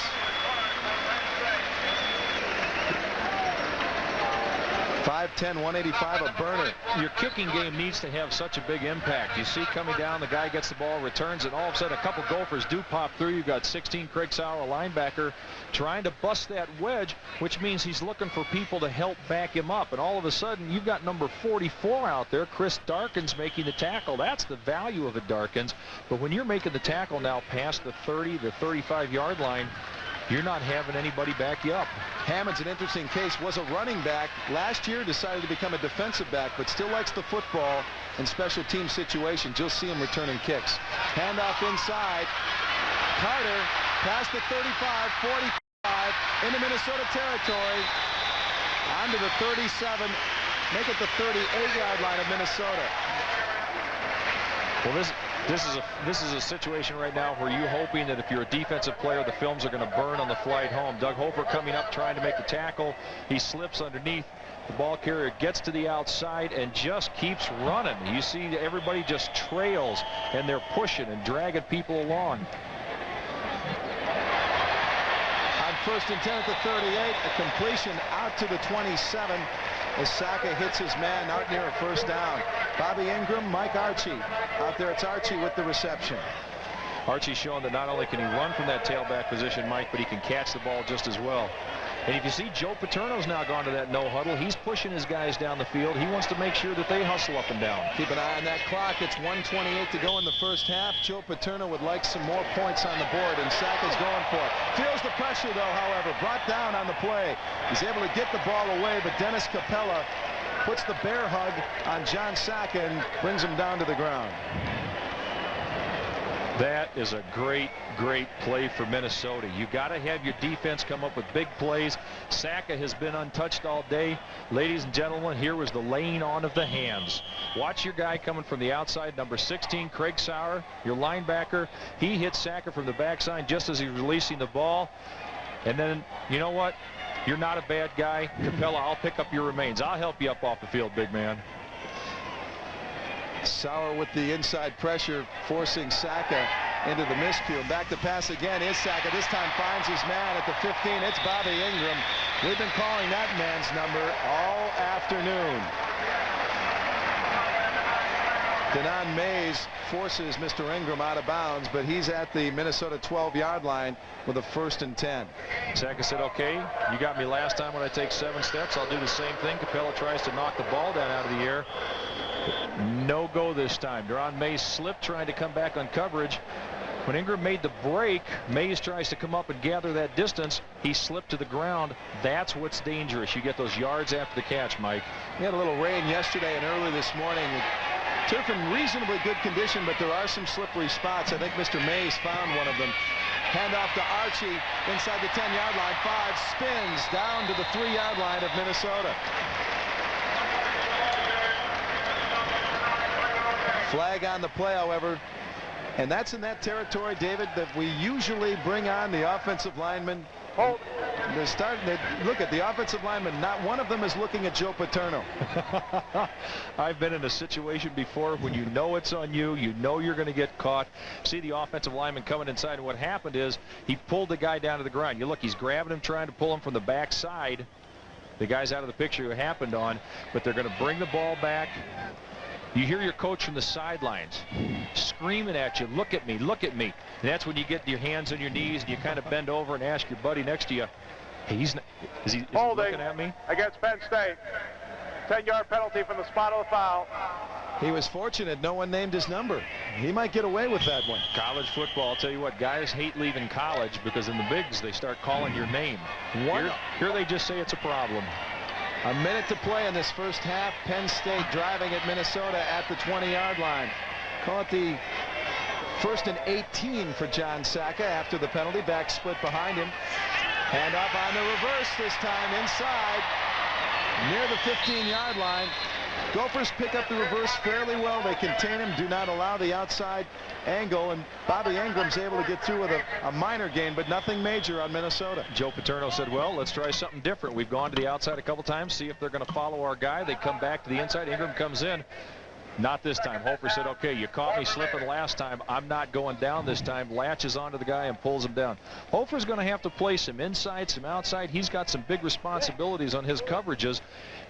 They like the way he can do things, and I think if he can come up with some big years, that's going to help a lot of the other linebackers, relieve some pressure on them. Just 36 ticks on the clock in this first half. Penn State in their initial Big Ten game taking on Minnesota. Ingram receiving today 5 catches, 102 yards, 3 touchdowns, and he still has over a half to go. Mike, being the eternal optimist that I am, when you think about the Gopher offense and you think that they've just got 13 points, they have moved the ball well. They've had some bad opportunities. They've caused some of their own breaks. Jumping off sides defensively, holding them to a field goal, and then giving up a touchdown. With a score of 13-28, you say, all right, guys, let's just play it slow and easy the next half. We keep our poise. We keep hustling. Get the offense out now. If we get an interception, a break defensively, we can turn it back over and get a score. A reminder at halftime, stay here on MSC. Mike Max will have a preview of the 1993 Golden Gopher football team. Also a piece on Antonio Carter, the senior captain.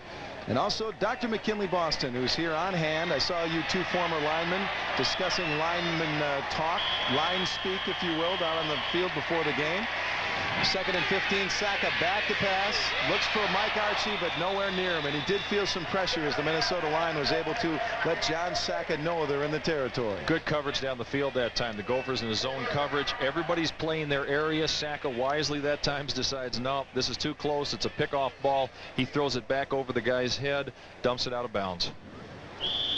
31 seconds to go now, 3rd and 15. Probably the final shot Joe Paterno will take at the end zone, and very likely will bring out his established and experienced kicker Fayak if they do not find the end zone on this play. And Saka is back to pass, has some time, rolls out of the pocket, has all day, looks across field, finally feels some pressure from the Minnesota defense, comes near the 20-yard line to the 19. He's going to keep it out of bounds at the 16. Fine job by the Minnesota secondary, because John Saka had about 19 hours to look for his receivers on that play. Mike, I'm telling you what, right now, Narcisse, Rozga had coverage in the secondary. They were just like them, like glue on flypaper. They were everywhere. Saka kept looking downfield. Narcisse is playing his guy in the front. He's shadowing him. Saka can't. He looks downfield again. He says, here he is. I'll take the shot again. Narcisse is still in front. He's looking backside. Rozga covers his side. Now all of a sudden you got Heath and Capella driving him out of bounds. Field goal attempt from 32 yards out. Up. Fayak's kick is good. Penn State strikes with 15 seconds to go in this first half of play.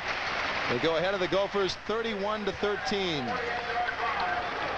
An effective drive, but one of those moral victories. You hate to use that term. We've been hearing far too much of that involving the Gopher football program over the last 25 years, but a nice defensive stand by Minnesota.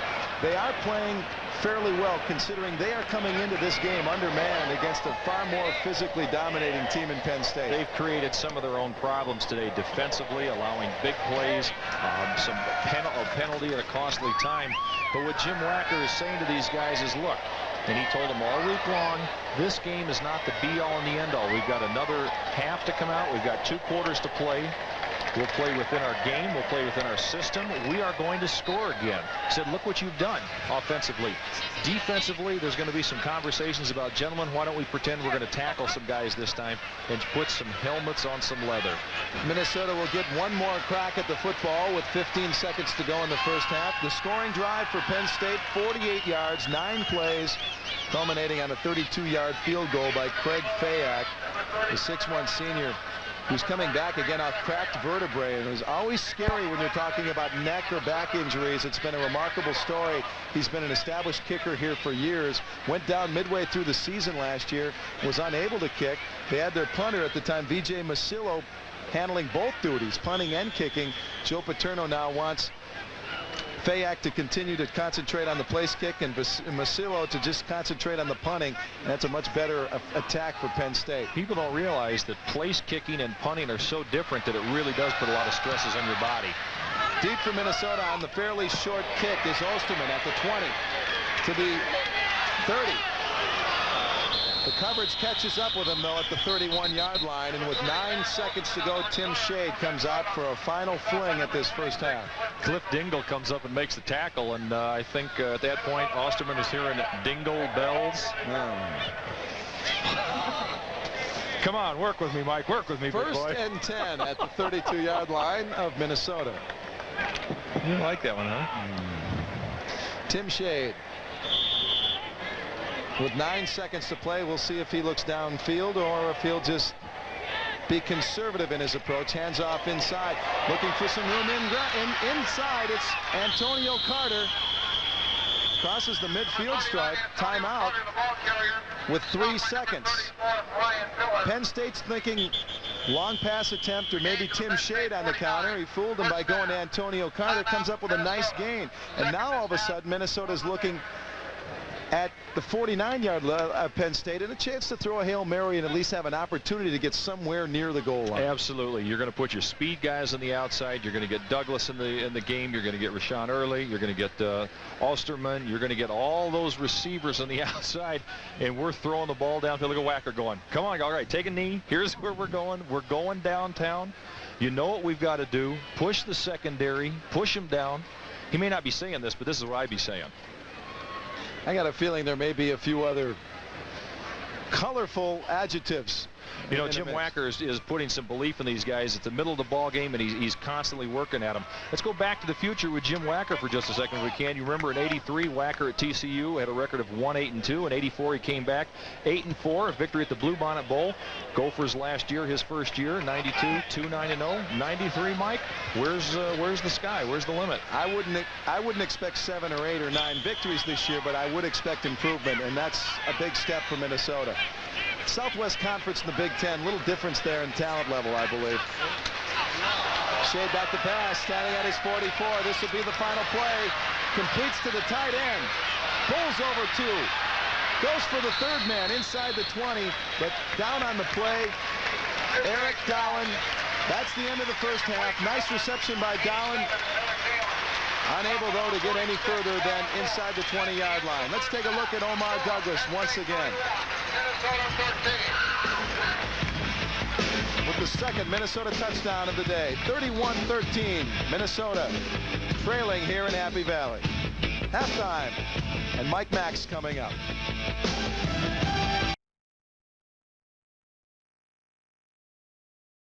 Goes right, goes left. Scampers out to the 35-yard line as Penn State gets a big gainer on the ground on first down. We should remind people, Michael, very quickly that we are taking a feed from Penn State. Joe Paterno does not have any TV timeouts in his games here at home. So he's going to run through it unless it's a national broadcast. So we're going to miss a play or two, but we're going to get every play as we bring this game to you live. We're all set. Everything is good. Ed Hawthorne that time coming from that defensive tackle position, making Pitts turn back inside.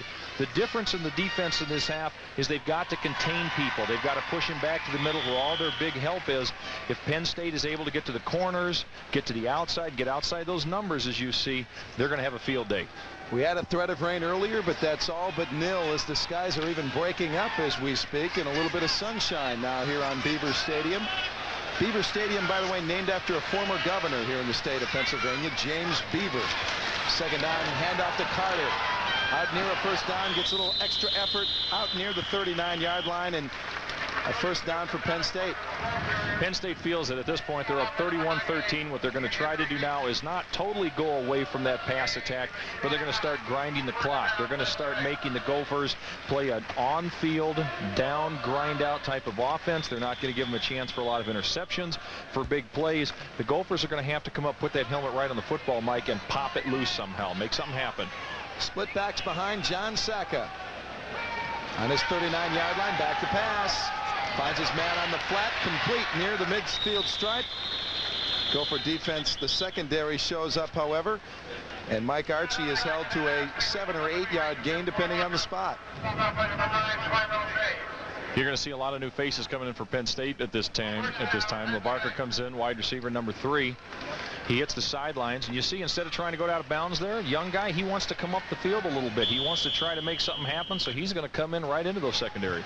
And LaBarca on the reception, not Archie, able to get the first down, too, down at the 49-yard line as John Sacca takes over again, this time near Minnesota territory. Backs in the eye. Sacca on the handoff to Pitts, through the 50, to the 40. held up at the Minnesota 40-yard line, but again a first down for Penn State. They're starting to work their way and spread out the Minnesota defense and show their physical dominance, not only on quick hitting plays, but also on counter plays, and that was exemplified in the run by Pitts. Buddy Wyatt, who's one of the assistant coaches this year, he worked under Wacker down at TCU and everything. He played for him down there. He said that what you're going to have to do is your ends have to play outside, so they turn everything back inside. Well, they're turning things back inside, but now you've got your linebackers have to step up. You've got to get those D tackles involved too. So it's a game where a lot of pieces have to fall into place. Penn State marching now at the Minnesota 40 on 1st and 10, and backs on the eyes. Saka on the pitch this time to Pitts. Scampers through near the 45.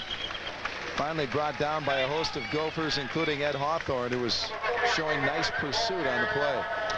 The Gophers do have some people on this team, Mike, who are all-American type candidates. They are excellent players. You've got Capella, you've got an Antonio Carter, you've got Darkins, you've got Omar Douglas. You have some outstanding skill people. The line is playing well, but they get very thin very quickly. And the talent level is not yet up to Penn State. They're going to work, they're going to hustle. We're going to have to see some desire in this half. Saka back to pass. Again finds his man at the 30-yard line to the 25. Brought down, that's Freddie Scott with the famous father that played in the NFL. Freddie, just a freshman, able to find the seam and turn it upfield and get near the 20-yard line of Minnesota. Well, the footing outside, coaches always tell you, make sure you have the proper footwear on. Whatever it takes, make sure you're ready. You look at the pass come from Saka, he grabs the ball, Mays comes up, tries to come inside, forces him at least back to the middle, but way too much room. When these guys catch the ball, those yards after the catch, they love to rack them up. Scott had a famous high school teammate, Chris Webber. He's done pretty well in the National Basketball Association. First down at the 21. Saka this time on the delay to Archie to the 15, near the 10-yard line. Archie through the Minnesota defense, bringing about another Penn State first down. Well, at this point, Mike, we're just seeing the absolute physical size as some of the Penn State ball players just blow open the hole. They've got some guys up there, Mike Malinsky, Bucky Greeley, Jeff Harding, Marco Rivera, Kyle Brady, a tight end. People who are just used, Pickett, big bodies, 6'4", 6'5", 270, 280 pounds, just used to pushing people back. They work hard here in practice, and they're used to a lot of contact. On the 10-yard line, first and goal for Penn State. Now the handoff to Archie. Tries to get outside to the 10. Near the 5-yard line. Fumbles the football. We'll wait to see who's got it. Minnesota ball at the 2-yard line. Great pursuit on Mike Archie after he seemed to have the angle towards the corner. And was going near the pylon, but great pursuit causes the fumble, and Minnesota gets the ball. See the back want to come inside. Doyle Cockle forces him to the outside. It looks like he's got the corner, but all of a sudden, what a pop by Juan Hunter. He said, I'm tired of getting burned back there. You're going to come into my area. I'm going to take you down. The ball pops loose, and a great opportunity for Minnesota. An excellent job making something happen.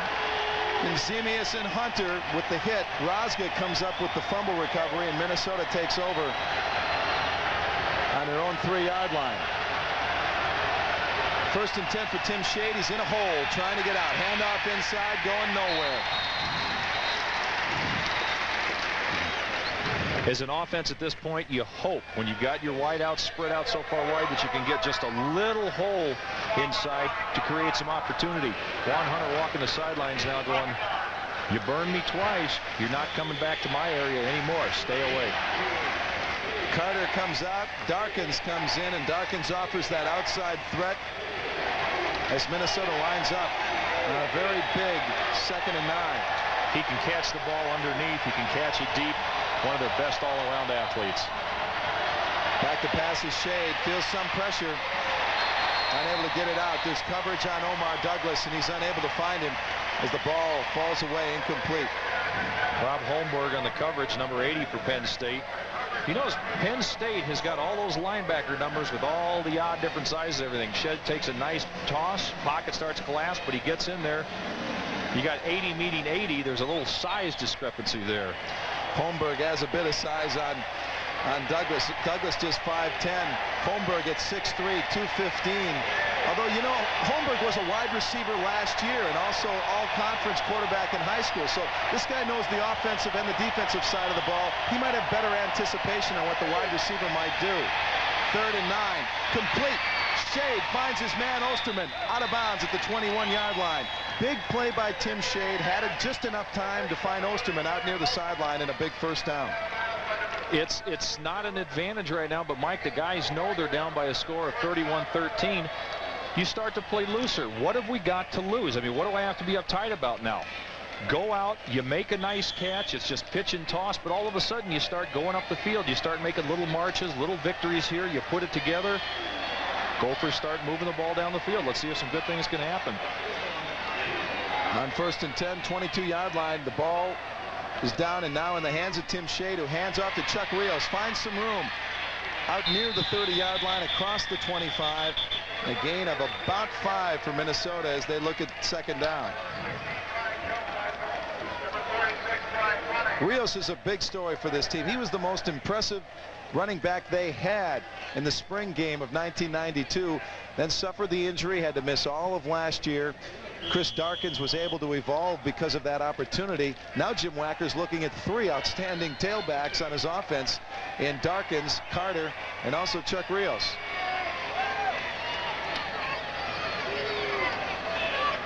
Second down for the Gophers on their own 30-yard line. Shade turns around, finds Rashawn Early, makes a nice move across the 30-yard line. Short of the first down, but Rashawn Early again showing that speed and the quickness and a nice move to develop an opportunity, one that almost broke for him.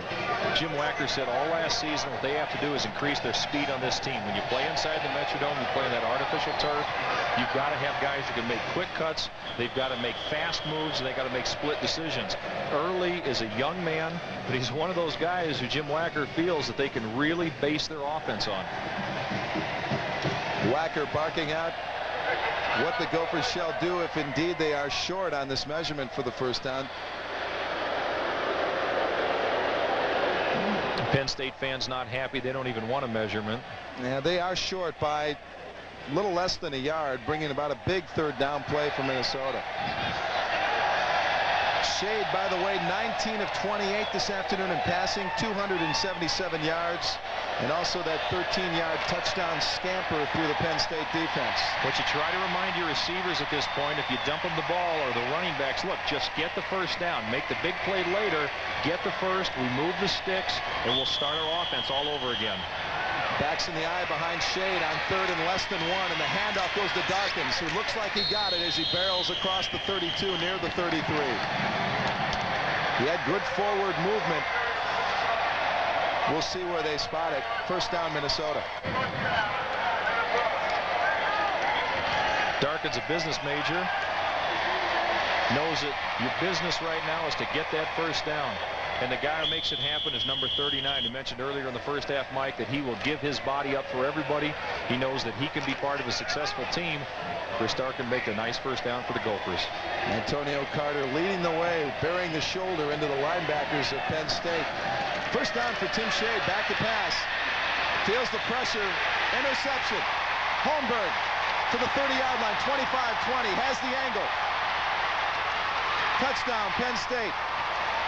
Rob Holmberg was able to take the deflected pass as Tim Shade felt the pressure from the backside, had his motion interrupted.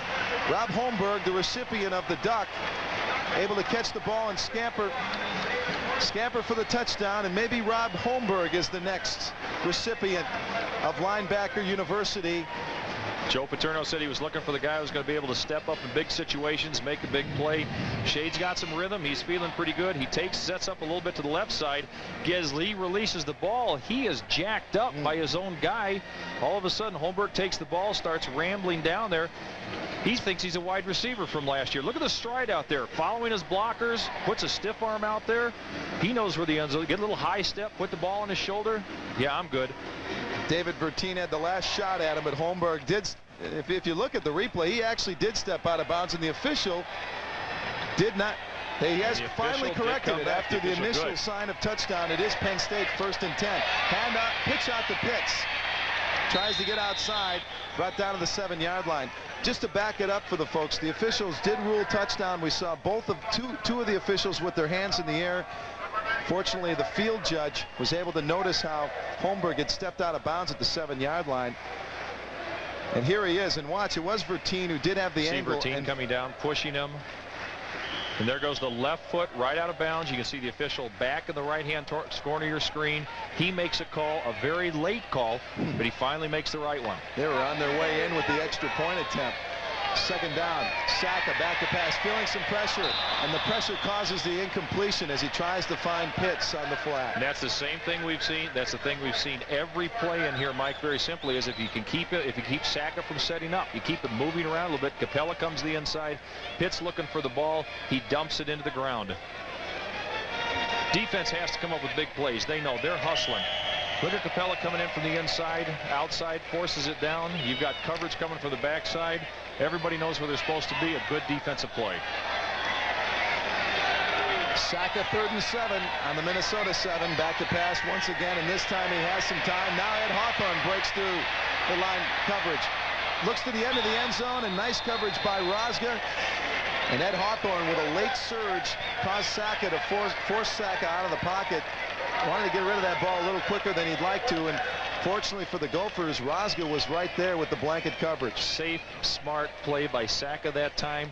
If Ingram can come down with the ball, give him a shot, but he throws it out of bounds. There's no chance of an interception. He puts it way back in the corner of the end zone. Nice job. Here comes Fayak with the field goal attempt at the 14, a 24-yard attempt. Fayak again, the senior, establishing all kinds of records here at Penn State. Kick is up. And it's no good. It drifts wide, and Minnesota's defense holds. Penn State leads Minnesota 31-13 here in the first ever Big Ten game for the Nittany Lions. If your car could gauge gasoline performance. Man, Aaron Osterman. Out to the Penn State 40-yard line. Osterman with the big reception. Remember those 8 catches against Iowa last year? He's trying to bring back a little of that magic. Unfortunately, the scoreboard not being quite as kind to the Gophers as it was a year ago in that battle for Floyd of Rosedale.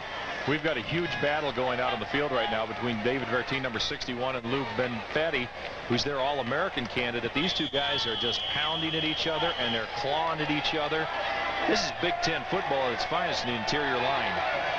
After the game by Osterman, 1st and 10. Again, he goes for Omar Douglas. His shade goes to the air once again, and we got a flag, and this could be a late hit. Number 39 proclaiming his innocence on the sideline, Lee Rubin. Douglas came down clearly out of bounds, and according to the official, Mr. Rubin also knew that Douglas was clearly out of bounds, or else he'd have kept that yellow flag in his pocket. Big break for the Gophers, however, regardless of the intent of Lee Rubin. Late hit on the defense. Minnesota could use a break. Well, Tim Shea getting up slowly. That time he got popped by number 94, Eric Ravati, an outside linebacker, another one of those potential great linebackers. The line is not holding him up as well as they did the first half. That pocket is collapsing. Tim's having to throw a little bit quicker, and you've got to be able to throw on rhythm, Mike. You've got to be able to throw that ball all the way through. You've got to get the body language on it, the English on it. You want to make sure you're throwing it down. Shea 21 out of 31 right now, 319 yards passing. Saka 13-22, only 195, but a great running game helps him. 4 receiver look for the Gophers. Osterman has it in his hands, and it comes right out. Osterman turned around at the 18-yard line for a gain of 5 and maybe more, depending on the play of the defensive secondary. But it's just one of those plays where Osterman was thinking about what he's going to do after it comes into the pads. He peeked. He looked. He said, "Where's the guy? I'm going to look around." He took his eye off the ball. If you don't have the ball, it doesn't matter what's going on afterwards. Osterman, the freshman walk-in, three completions or receptions for 69 yards, having a pretty nice day. There's that counter by the quarterback again, and Shade's able to get a couple, but not much more. Across the 20-yard line to the 18. It'll still bring about a 3rd and 4 or 5, depending on the spot. What you've got right now is it's called posse offense. You take the tight end out. You got Rios line up in a slot back, split 3 yards from the line of scrimmage. You now have 5 receivers. Penn State has to honor all receivers, split out. That gives Shade an opportunity to run that quarterback sneak. It is 3rd and 4 on the 17, and Shade's back to pass. He's hurried, but he finds Chuck Rios. He's able to barrel across for a touchdown, Minnesota. Chuck Rios found the seam, able to turn, make the reception near the 3, bury his shoulder, get across the goal line, and Tim Shade has brought his team down for 7 points. And that's the difference in the Gopher offense this year, is the desire. It's not just wanting to do well, it's doing well. You see Wacker pumping his arm, telling guys, you believe in the system, you believe in yourself, we can make things happen. Rios gets to the end zone, he stops shy, and he just pumps it through. Omar Salas has to take a breath now and say, I'm going to make this one. Bad snap, but Holte's able to get it down, and Omar Salas boots it through. Minnesota back in this football game, making it interesting. Penn State up by 11. Minnesota benefits on the missed field goal and also the big penalty, and they get back in this football game down by 11 points, 6:54 to go in the 3rd quarter of play. Scoring drive for Minnesota, and a very impressive one it was. 80 yards in 5 plays, and the 17-yard touchdown pass capped it off. Shade to Chuck Rios, who barreled his shoulder over the goal line. Chalberg kicking off. Back to receive is Shelly Hammonds, who gets out near the 20-yard line, but is brought down by the Minnesota. You see number 13 set back as a quarterback spot. He's looking far left side. You got 5 receivers outside. Excellent blocking by the offensive line. Rios comes right down in the middle from that slot back position. He's going to play one-on-one with the cornerback coming up to get him. Rios just carries him inside. Just takes him right across the side. Derek Bonnet comes up from that safety position, and he just carries him into the end zone. At the 19, it's Penn State football. 6:48 again to go in this 3rd quarter. Minnesota making things interesting here in Happy Valley. Backs in the eye behind John Saka. The pitch goes to Pitts. And the Gopher line stacks up Pitts and holds him to a loss or no gain. Andrew Viet coming up from that outside linebacker position. Now, a lot of people may say we're used to hearing Andrew.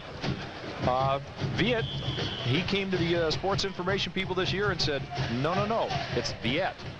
So we want to make sure, Mike, that we do this properly, and I don't want Andy coming and finding me somewhere after this game and saying we did that wrong. But he makes a great play from his outside linebacker position. Call it no gain, 2nd and 10. Saka rolling out.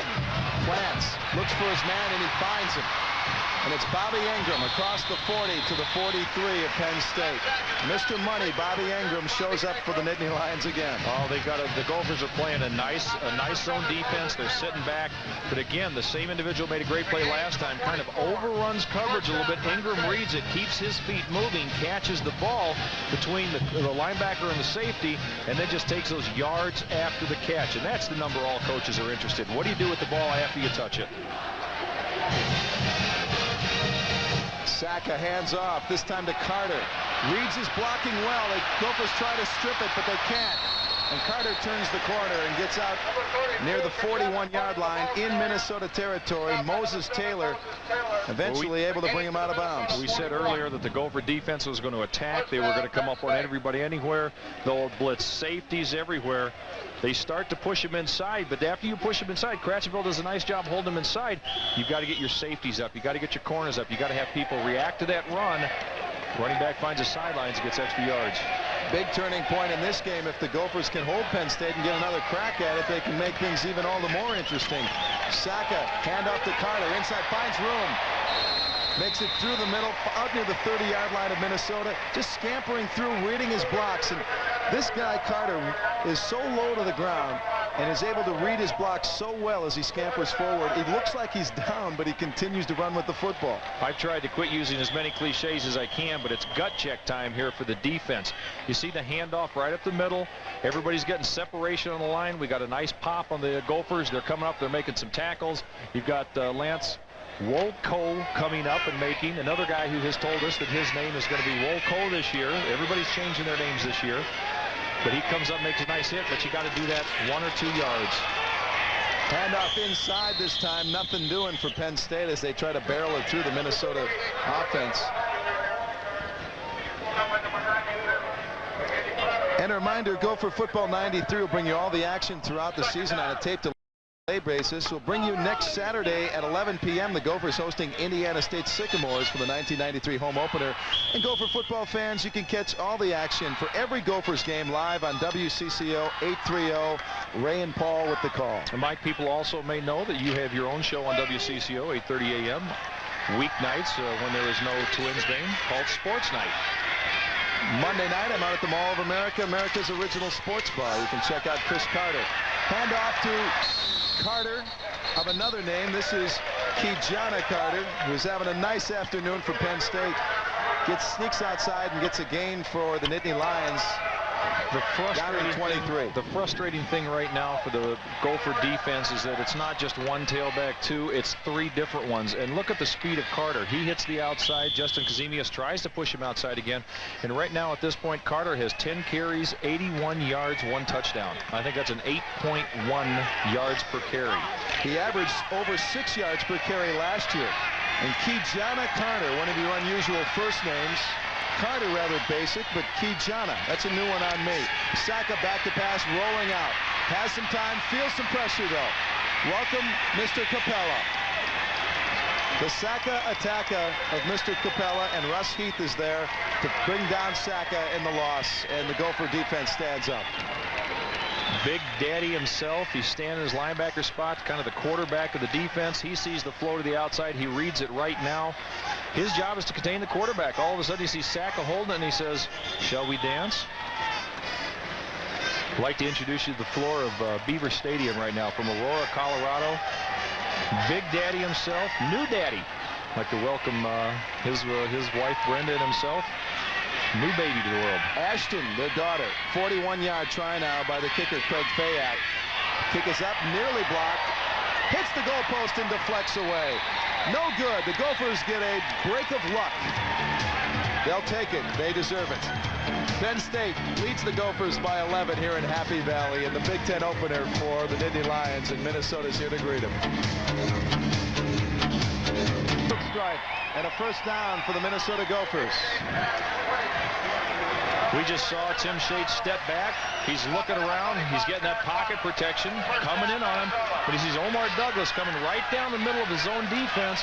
He puts it in there, throws it above the first guy. Douglas wraps it in. Big catch. David Bertine with a great job of blocking on Lou Benfati. This time Darkins the recipient of the pass on the flat, but really no gain. Benfati is one of the most outstanding defensive linemen in football that time, and not only on the previous play, but throughout the day, David Bertine has done well. Mike, this almost looks like one of those levees breaking down on the Mississippi River right now, but people are putting the sandbags up. They're hanging tough, they're hanging tight, and even when it's collapsing, they're getting positive things done. Shade back to pass once again. Looks for Rashawn Early, who simply drops this one. Cannot gather it. Bringing about a 3rd and 8. Rashawn Early trying to break the seam as he's done so well. He had a case of the drops, according to the coaches, early on in fall. He seemed to rectify the problem in the spring game last Saturday. Made 4 catches. Now he's having a hard time getting the ball again, or at least on the previous play. Just a young man's mistake. He'll learn. Watch the quarterback. Listen to the quarterback. 3 wide receivers to the left of Tim Shade on 3rd and 9 on the Penn State 47. This time Chuck Rios across the middle to the 44 and not much more. Bringing about a 4th down for Minnesota. Tim Shade reading a blitz situation. He sees both linebackers step up. They try to get the first down, but they're in a 4th down situation now. Nice catch by Rios, but not enough for the first down. What Holte needs to do here is place this ball between the goal line and the 10-yard line. 5 yards deep in the end zone is not going to help this team. Bobby Ingram is back to receive Holte's punt. Waves for the fair catch at the 7-yard line, and that's where Penn State will take over. Now Ingram is going to get a little talking to when he comes to the sidelines, very simply. Yeah, the safeties hit their helmets. Tim Shade, we get a little bit of Tim Shade here, talking up with the quarterback coach, Noel Mazzoni. Right. He's ordering a pizza. He's not talking to Noel right now, is he? Keep it clean, Tim. Okay. I know they on that. Which one was it? 25 of 37. Tim Shade is having a nice afternoon. 364 yards, 2 touchdowns. And Penn State in a bit of a hole on their own 7-yard line. 1st and 10. John Sacca with Stephen Pitts, the lone setback.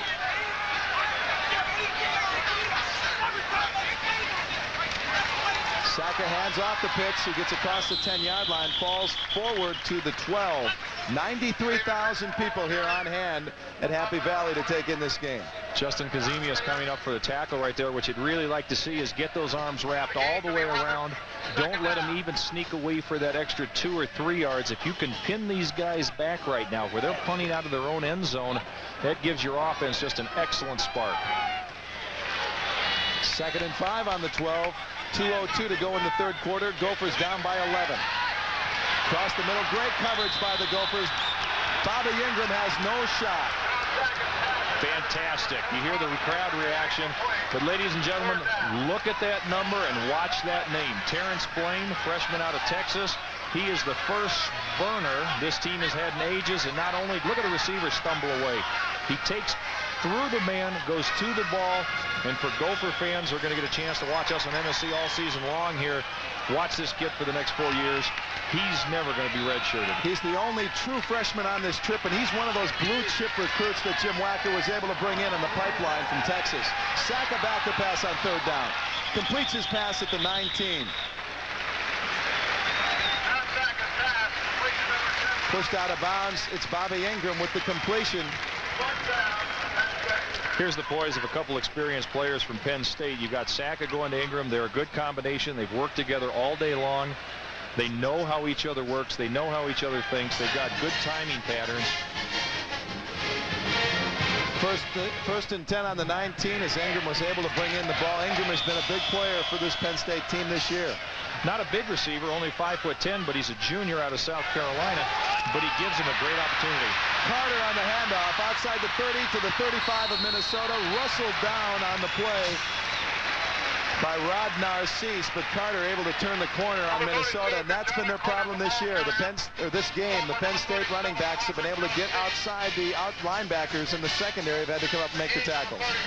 You've got that big first down. The defense is trying to gather itself. They're a little tired right now. They're being pushed to the limit. They're going to have to start digging up inside. Mark Dove, the defensive coordinator down on the sidelines, not only defensive coordinator, but coaches the linebackers. Their coach saying, guys, here's where we suck it up. Another first down for John Sacca, and he hands off to Carter. Once again tries to get outside to the near side, rustled out of bounds near the 41 and a gain of 4. What Penn State is able to do so well on that play is they pull a backside guard, and if the defensive line hasn't gotten penetration, that backside guard is capable of coming up and get the lead block, which is the linebacker, who's your first line of defense. Now all of a sudden that linebacker's gone. Running back's going to run into the secondary. Kejana Carter, the 3rd leading receiver a year ago, over 100 yards now on 12 carries. He has 103 yards on the afternoon. There's movement and a flag. And normally, David, that means the offense is going back 5 yards. Well, you don't see any protestations right now from the offense. No hesitation by the referee either. False start, the call, and Penn State will get backed up, and that nice gain by Carter on the outside will be, for the most part, nullified, and we'll see 2nd and 10. Well, this is a nice break for the Gopher defense right now. It gives them just a second to catch their breath. They move the flags back. It's now 2nd and long. It puts Penn State in an outside run or a long pass situation come 3rd down. Backs in the eye behind John Sacca. Gophers trailing by 11, and Sacca back to pass. Looks for his man, LaBarca. And the reception is good at the 47-yard line. Looked like he might have slipped, but LaBarca comes down with it, the experienced veteran. And a first down for the Nittany Lions. Sacca kind of looks like he's going to hand off to the back, but the receiver's got a lot of open space there. There's nobody behind him or there's nobody underneath him. He found a big part in the zone defense. I'm impressed by John Sacca. I think he's doing well. So much to live up to with his brothers previous years here. Handoff inside this time. Nothing doing, though, for the Penn State offense on that play, as a bunch of Gophers are there to greet him. Fans, order your Gopher football season and single game tickets now to watch the exciting whack-attack style football at the Metrodome. Call the Golden Gopher ticket hotline at 612-624-8080 or 1-800-U-GOPHER. And I think you're seeing some pretty good football this afternoon. And this is a game, folks, the Gophers should not be in, but they are. And we're just 50 seconds to go now in the third quarter. John Saka out of the eye. Hands up to Kajana Carter. Bust through the 40 and for a first down for Penn State. Ball looked like it came flying out. Ball's going to come back. 30 seconds left in the quarter. Gophers are 20 points. Penn State 31. Penn State on a big drive. A lot of plays like this. When you get your big guys from Penn State all of a sudden running free, Carter at tailback position, he gets into the secondary, creates a lot of havoc. You got a lot of guys playing big positions up front. They need to get their hands on that guy, give him a hand in the backfield. At the 37-yard line and 1st and 10, Saka again tries to go inside on the Gophers, but again, the defensive line of the Gophers, one of their strengths coming into the season is standing up here in the second half to Penn State. They need to establish those points of attack. We talked about the top of the ball game. If you get your defensive tackles can hold that line of scrimmage, then your linebackers can come free. They can scrape off. They can flow. If your cornerbacks can play those wide receivers tough, then everybody feels better. You can run all of your defensive schemes. That'll bring the third quarter to a close. I wonder if the gentleman from Susquehanna U would like to renege their offer. Gophers in a football game, trailing Penn State by 11. We'll be back with the fourth quarter action here on MSC. The Gophers have a talented group of tailbacks. Who would think that at this point, the less than nimble-footed Tim Shade would be the offensive leader on the ground. 7 carries, 56 yards and a touchdown. Antonio Carter for 39 yards on the ground. Saka back to pass, finds his man, completes the pass. Just a short gainer, though, to Mike Archie, who wiggled out of the backfield on the flat. Out-of-town scores, taking a look at other action as the college football season underway. Notre Dame having a bit of a tussle with Northwestern. They're ahead. Ohio State leading Rice. Some thought that Rice may be able to provide a challenge. Iowa having a tough time with Tulsa in the second quarter. Tulsa always plays well. Later on, Michigan and Washington State, Purdue and North Carolina State, and Indiana State trails Air Force 14-7. The Sycamores at the Gophers next Saturday. Hand off to Archie. Gets past one man, although the Gopher pursuit able to catch up with him at the 30-yard line, forcing a fourth down situation for Penn State and possibly a long field goal. Excellent job that time in pursuit down the line of scrimmage. We've seen so many times that they get outside, they hit the corner. Joe Paterno has to make a decision here with the bad field goal kicking they've had the last couple of times. We're probably going to go for it in this situation. But nice pursuit down the line of scrimmage to keep everybody in and help support on the run. The kick would be of 46 yards and maybe a bit out of the range of Craig Fayak, especially this early in the season. So on 4th and 2, Saka will go for it with his backs in the eye. Saka hands off to Pitts. Minnesota stands up, and I don't believe he's got the first down. Minnesota's defense raising their hands in the air. Justin Konzemius with the early call, giving it to Minnesota. Now we'll wait for the guys that matter. Yes, Minnesota will take over on downs. Penn State going to run out of the I formation. They're just going to hand it right up the middle. Look at number 45, Lance Wolko, coming to the outside. He forces the guy inside. You got Capella coming to the inside, dragging him down. Running back starts to look left and right, nowhere to go. Decides to look forward. The line has collapsed. Excellent, excellent defensive play. Each and every guy can be very proud of that stand. 13:32 to go in this football game at Penn State, and the Gophers are in the game trailing by 11. They got the football at their 29. Tim Shade back to pass. He's hurried, and it falls away incomplete. Shade simply did not have enough time to turn around and look for Omar Douglas. You're trying to get the ball off quickly. You're trying to find that receiver right now. That time the pocket collapsed. Douglas was downfield. He's coming back into the huddle, and Tim right now goes, I got the wrong read somewhere. I did not get where I needed to be. Matt, bring that 0-2 down there. We get a little look at the defensive line and the defensive unit of the Gophers, and they are playing a whale of a game this afternoon against a larger team in Penn State. Shade back to pass. Has enough time to find Chris Dawkins, who's knocked down, and there's a fumble on the play. Recovered by the Gophers, however, as Minnesota had a scare as Darkins on the completion The fumble was forced, but again, Minnesota's able to jump on it. And big Neil Fredenberger. It's a screen. It's a screen to the left-hand side. You're just going to dump it out right there. Your guards and tackles have to get outside. You've got to get that man. You cannot let Terry Killens, who's playing outside linebacker, come in and almost ruin your back.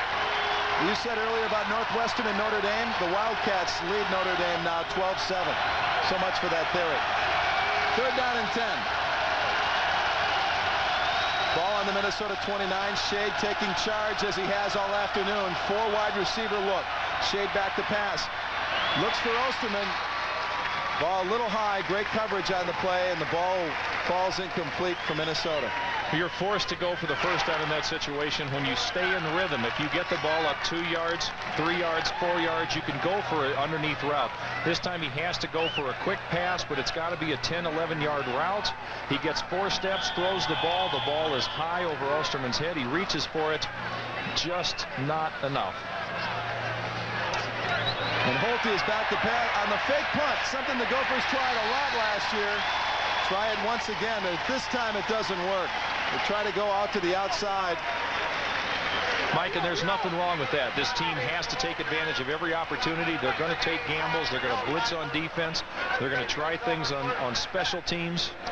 Kenzemius is very disappointed right now, knowing that they tried something, but at least they're giving it the effort right now. The Gophers used that quite a bit last year. Kenzemius this time unable to turn the corner on Penn State. They were waiting for this play, I think, David. Nice job by Holte, giving a little fake. You see him jump up in the air, going for the ball.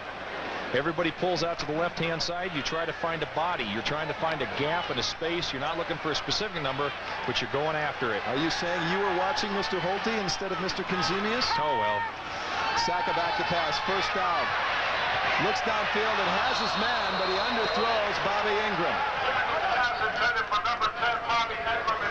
They say, Mike, statistically, great teams have unbelievable big plays after a turnover, after a big play. If you can come back, complete a pass like that, it almost rips your heart out as a defender. Saka comes back. They've had a big defensive play. He comes back. If they can come down and put the ball right next to the end zone, the Gophers are just going to feel bad about themselves. This is where they start back. Andy Kratcheville was in the line of fire, and maybe Mr. Saka felt him coming from the outside. And Saka back to pass this time on 2nd and 10. Feeling Mr. Capella's pressure this time, and the ball is incomplete. Dennis Capella wraps up John Saka, and the ball falls incomplete, and you can credit Mr. Capella with that incompletion. Penn State trying to run a simple screen play. As a quarterback, you come back, you get a little pump fake, you take another 3 steps, let your guards and everybody get outside. Capella drops him to the ground. Kratcheville is over the far left-hand side. Look at Kratcheville. He gets cut. He gets up. He reads the tackle. He knows he's got to come back. Excellent pursuit by him. And then Doyle Cockrell comes back over in the play. Split backs behind John Saka on 3rd and 10 on the Minnesota 31-yard line. Saka back to pass, looks downfield for Bobby Ingram, and he's got him. Touchdown number 4. Bobby Ingram is killing the Gopher secondary today. Bobby Ingram found the seam, and it simply had too much speed for the Minnesota secondary. And because of Bobby Ingram, Penn State has the lead on Minnesota. Well, number 25, the young man we told you to watch because he's going to be great. He's going to have his moments before he becomes great. Terrence Blaine is working one-on-one. He's got the speed to stay with him. But Engels at that point knew his route, knew where he was going, took advantage of an opportunity. 4 touchdowns today. Sort of a John Cappelletti type day, isn't it? Yeah, he was one of only 2 freshmen to letter in 91. Didn't play it down last year. He's making up for the whole season in 1 game. Extra point up, and it's good. And 12:16 to go in this football game. Penn State leading Minnesota by 18. We should all take a year off. Bobby Ingram, a red shirt last year, comes back in his first game in over a year. You see the linemen on the sidelines. You saw Thome, Breton, everybody. They realize they've got a big chore. They can't quit right now. Ingram has 4 touchdowns for the day, 8 receptions, 165 yards. He joins Tom Sherman, John Cappelletti, people like Richie Anderson, Brian O'Neill with 4 TDs in a game for Penn State. Osterman deep on the kick at his 3-yard line. Out across the 10 to the 15. Out near the 20, out to the 22 and down.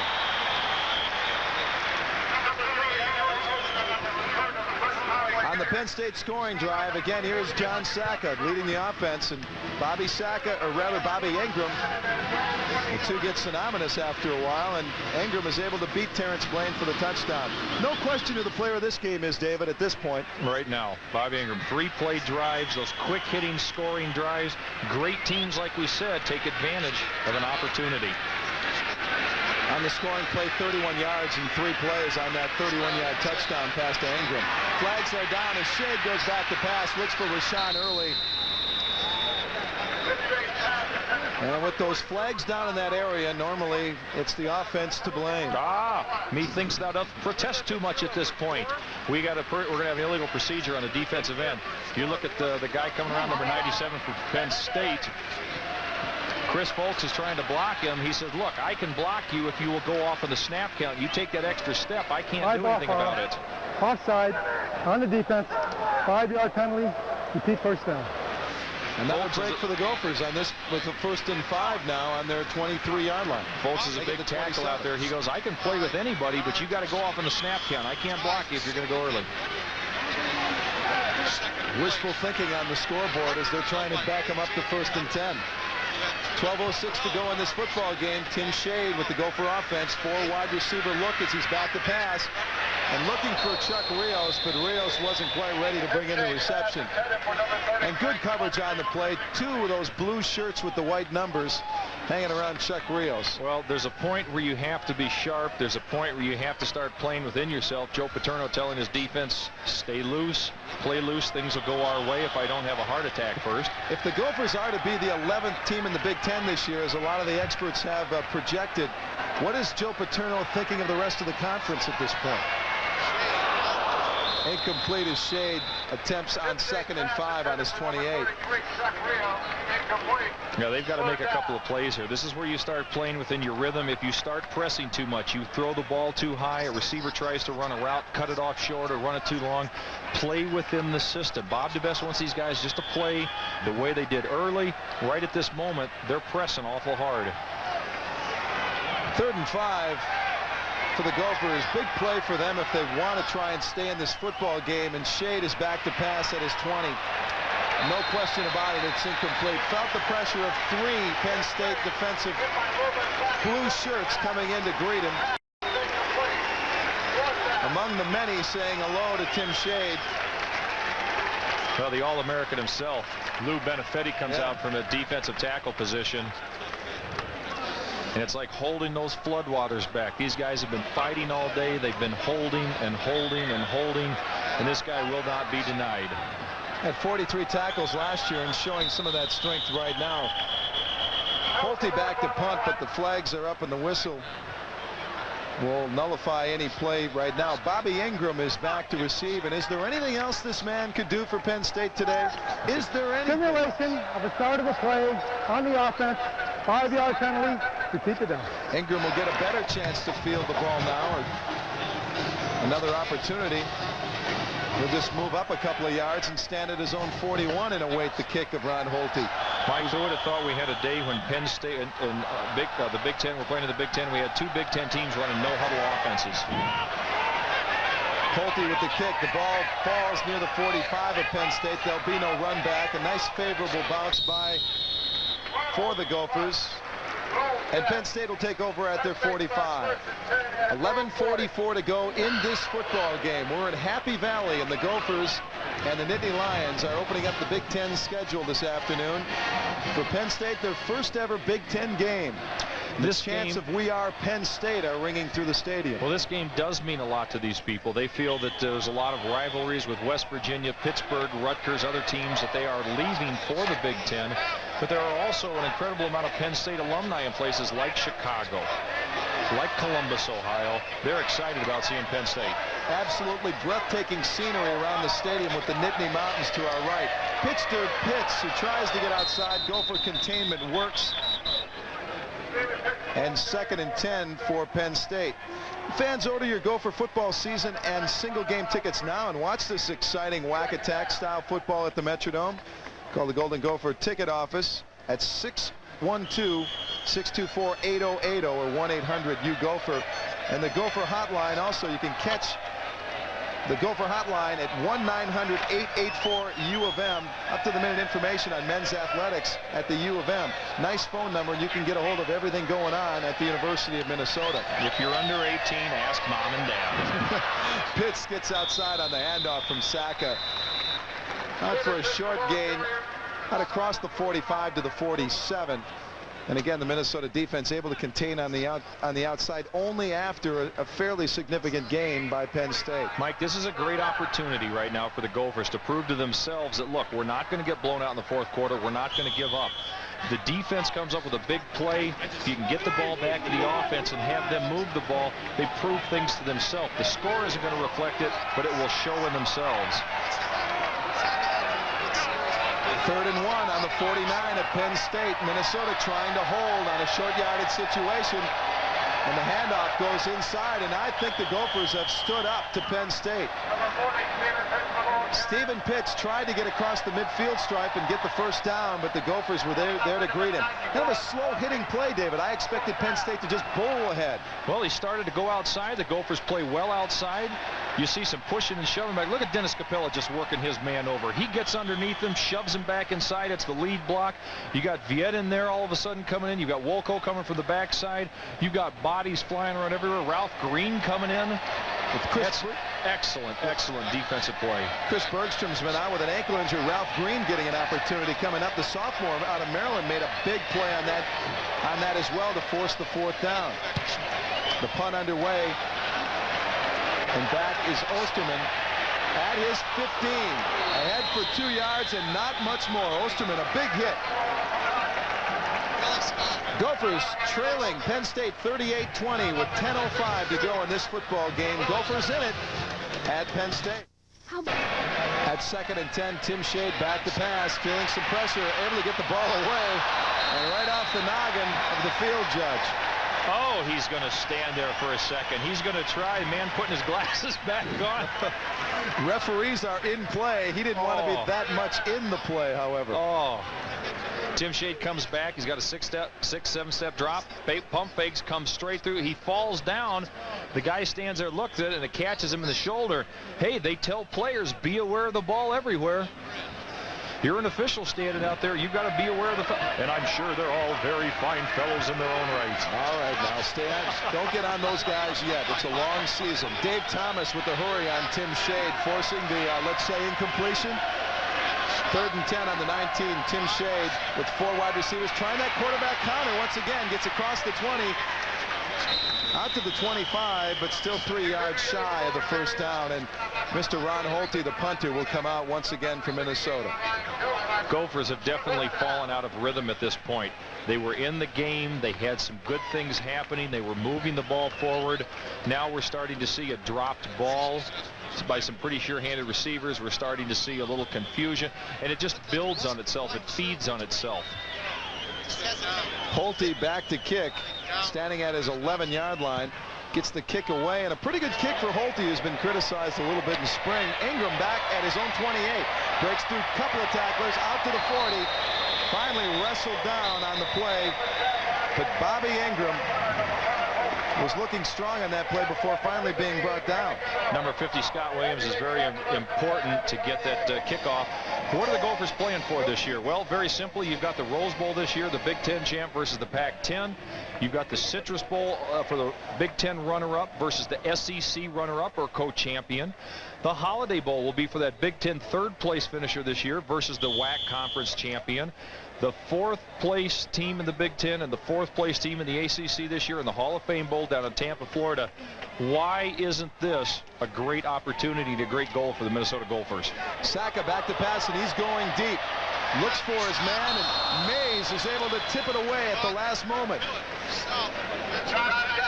Shooting for Freddie Scott. The youngster has already made a couple of nice catches today. Mays with nice defense, tapping it away on Saka with a pretty nice pass. There's nothing more lonely than being a cornerback on an island when the ball's coming your way. Mays is looking downfield. He's playing the receiver. He sees the ball come. He's given up his body. As soon as he goes in the air, he can't advance any farther, but he gets that hand out just far enough to tip it away.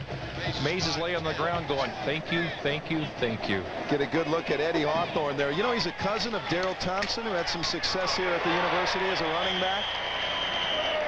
Nice defensive pressure on that play. Capella and a bunch of others, including Cockrell, in to stop Penn State. We talked so much about Hawthorne and Cockrell in the middle. They've got to be able to penetrate. They've got to be able to put their big bodies on bodies. And that time, Cockrell comes in and tattoos him. You've got people. You got Heath stepping up in the picture. You've got Capella coming down from the outside. Just guys with heart. We mentioned earlier, Capella's got his family. He's got 40 relatives here. Cockrell wants everybody to know back in Minnesota, and so does Hawthorne. We're in to play for the big time. Saka back to pass on 3rd and 14. Goes across the middle. Kenzemius saw it deflected go through his hands. Nearly the interception, but it falls away, and the Minnesota defense holds, forcing Penn State to punt.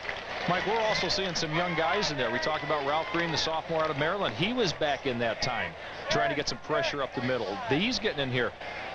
Jim Wacker has so many freshmen, first-year freshmen, sophomores, and juniors on this team. He's getting excellent senior leadership, but these guys got a lot of young bodies who are going to roll through this program for the next 2, 3, 4 years. Masillo back to punt for Penn State, standing at his own 21-yard line. Aaron Osterman deep for the Gophers, now taking a step back at his own 23. Punt is away, and Osterman is underneath it. He's going to try and run it at his 20. Makes a move to the 25. Tries to get outside, and he does. To the 35, out near the 40-yard line as Aaron Osterman lets the play develop, makes a nice move, and puts Tim Shade and the Gophers in pretty good field position here with 8:07 to go in this football game. Well, what makes this thing work so well, Osterman take the ball. Now watch the top of your left-hand screen here. You got a great block for Hunter. All of a sudden, 2 Penn State players collide. They don't know where each other is. Osterman takes advantage of it, heads straight down the field. You've always got to be aware of your buddies, and it doesn't do anybody any good to hit the same colored shirt. What a story, Osterman, a walk-on in 1990 that just impressed the coaches, and now he's a star player on this Gopher team. We'll talk about Rob Rogers and his walk-on opportunity, too. 1st and 10 for the Gophers at the 41. Shades back to pass, and he has Omar Douglas at the midfield stripe and then more. First down for Minnesota as Douglas catches the ball, turns, is able to get a couple more yards and give the first down to the Gophers inside Penn State territory. Rob Rogers is a senior out of St. Louis, one of the 4 captains this year, but he said one of the most important days in his young life was on September 1st in '91 when he signed his scholarship tender. He and his mother have been worried about how am I going to pay for school, how we're going to do this as a walk-on. He's a full ride athlete. He's a senior, a captain, just an excellent young man. 3 wide receivers to the right of Tim Shade, who looks downfield, trying to spot the tight end Eric Dowling, but he overthrows him. And good coverage on the play. A couple of Penn State defenders watching Eric Dowling, the 6'6", 215 junior. Shade passing today and rushing the ball. Shade carrying it all. 27 of 47 through the air, 376 yards.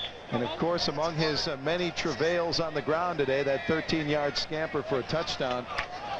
The first of 3 Minnesota touchdowns on the afternoon.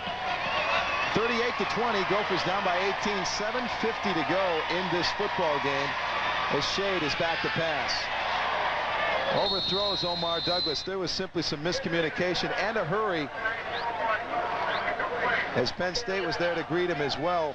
Teoka Jackson was there, and he's a big sack master for this team. Had 16+ sacks a year ago, and this time you'd have to call it a hurry on Tim Shade. Tim Shade is having an outstanding day, Mike.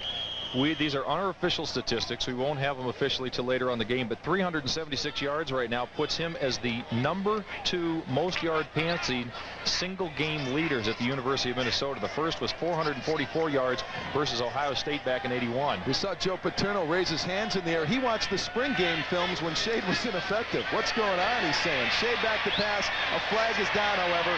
The completion in the backfield. Short gain on the play, but again, those yellow flags are on the field at the midfield stripe. Chris Foltz is going to get called for pulling down Jackson. He started to come back inside, and when the man made a move, ripped him down, just pulled him straight down to the ground. Watch the top right hand of your screen. You see big number 79 as Jackson rips underneath, gets an arm under. He comes down. Foltz tries to give him a little body English, tries to push him down around so nobody sees him. The official, however, standing right behind him, grabbed him. Holding on the offense, spot foul, 10-yard penalty. You know, there's so many statistics in all of sports, including football, and the most important one, of course, is the score. And Penn State is leading Minnesota 38-20 with 7:39 to go. But if you're one that looks at positive things out of this outing, Minnesota playing at a highly ranked team, Penn State, in their home opener, total yards on the afternoon thus far, Penn State 491, Minnesota 489. A 2-yard difference between these two football teams, and Tim Shade's looking for more right now on 3rd and 10 on his own 47. Shade back to pass on the play action fake. Looks across, and Aaron Osterman simply steals it away from the defender and brings it down at the 41-yard line. Aaron Osterman would not let that ball be intercepted. Takes it away from the defender and comes down at the 41-yard line. This is what Jim Wacker talks when he says keep your poise. Do the things you do every day in practice. You do it in practice, you'll do it on the field. They work on concentration. They work on catching the ball. The ball bobbles, it goes up and down. You've got a big guy coming on to get you. Osterman watches the ball. He just watches. 158 yards last year, Osterman against Iowa. He wants to get more today. Shelly Hammonds, who's had some effectiveness today running back kicks, is the one who had that ball for a moment before Aaron Osterman took it away from him. 4th and 4, and the Gophers are going for it. And they got it. Aaron Osterman's able to come back on the curl, and Shade completes the pass at the 36-yard line. Nice, safe play by the Gophers. Well executed. Shade to Osterman. Can't lose on that case, and the Gophers have a big first down. You just go for it. You're loose. You're playing well. Tim Shade right now, 400 yards passing unofficially, 29 for 50. And this pass right here, there was no more important pass than to Aaron Osterman. The folks up in Elk River must be enjoying this game, watching Aaron Osterman have quite an afternoon. Shade back to pass again, this time behind Omar Douglas. In some traffic, not close to being intercepted, but it certainly did bounce off. You know, there's new rules this year in college football, trying to improve the game ever so slightly each and every year. Let's take a look at some of them. The hash marks you mentioned earlier, David. They've moved them in 2 yards on either side. They're trying to get a little more outside. Fumble Ruski is gone. Dean Steinkühler from Nebraska. The quarterback puts the ball on, guard around. Onside kick. Now you must have 4 men on the side of the kicker. You can't overload it. And the most important one, mouth guard connected to helmet. They actually cannot enact that rule yet, because up until this year they found out there was no rule you had to have a face mask. So now that rule's in play. This year, for the first time, you have a face mask. Shade throws it away, and certainly some miscommunication. He's also feeling a bunch of pressure. A flag down also at the 39-yard line. Omar Douglas nowhere near that completion. Can you imagine a guy playing this day and age without a face mask? You might have done that. I do. There you see the pressure on Tim Shade, who just unloads the ball. It is nearly picked off on the play. Coming over to try and make the stab is Derek Bana, who plays the hero back position. Somewhat like you hear the monster defense. Well, Penn State has its own lingo. 10-yard penalty. And that's the hero back. 10-yard penalty, however, will bring it back, and it's going to be second and forever for Minnesota on their own 36-yard line. They got to get all the way to the Penn State 32, or rather 27. They make it even more bleak, and they're right now on the 49-yard line of Penn State. So 2nd and 23 for Minnesota. Tim Shade back to pass, 44 yards away from a record, feeling pressure, able to try it in his tight end, and it's ruled incomplete. For a moment, thought maybe Eric Dallin was able to get it on the deflection. We have no ruling at this point. We don't have an official who stepped forward. We got 3 guys looking at each other. We have nobody who has made any kind of a call. Here's our replay, David. Let's see if Eric Dallin can get it after the bobble. We have the benefit of replay, but remember, in college football, there is no replay on the field. The officials have to make a judgment. They are going to either have to decide it's incomplete, it goes to Minnesota, or it goes to Penn State. It may be an interception. As we saw the replay, it looked like the Penn State back may have come up with it. But all is null and void on that play. It is ruled incomplete. Let's watch it one more time. You watch the ball go up in the air. Dallin comes underneath him, the ball comes popping, and you can see the ball on the ground very quickly. And if you can't see it, just believe me, the ball hit the ground, and at least the official made a good decision in this instance. Brian Gelsizer, the linebacker of Penn State, may have come up with the ball as easily as Eric Dallin, but again, the play ruled incomplete. And 3rd and 23 for Tim Shade as he leads this Gopher offense. He may have to set the record on this play just to get the first down. And Shade is back on the short drop. Looks downfield to Omar Douglas, and Douglas comes down with the football, and I believe he has a first down. Or are they ruling it incomplete? Hard to tell at this point. Omar Douglas laying on the field. He took a very, very severe shot. You got the cornerback and the safety from Penn State getting it very slowly also. Douglas laying on the field. Look at the pass from Shade. You hang that ball up there. Douglas at 5'10" goes up and gets it. He gets caught in the crossfire, and the back coming over the top of him right now, you see, he catches his foot on his head and he hits it with his leg. Douglas with the big completion. Then he ends up being hurt on the play. We'll come back. Gophers trailing Penn State 38-20, but threatening here with 6:03 to go in this football game.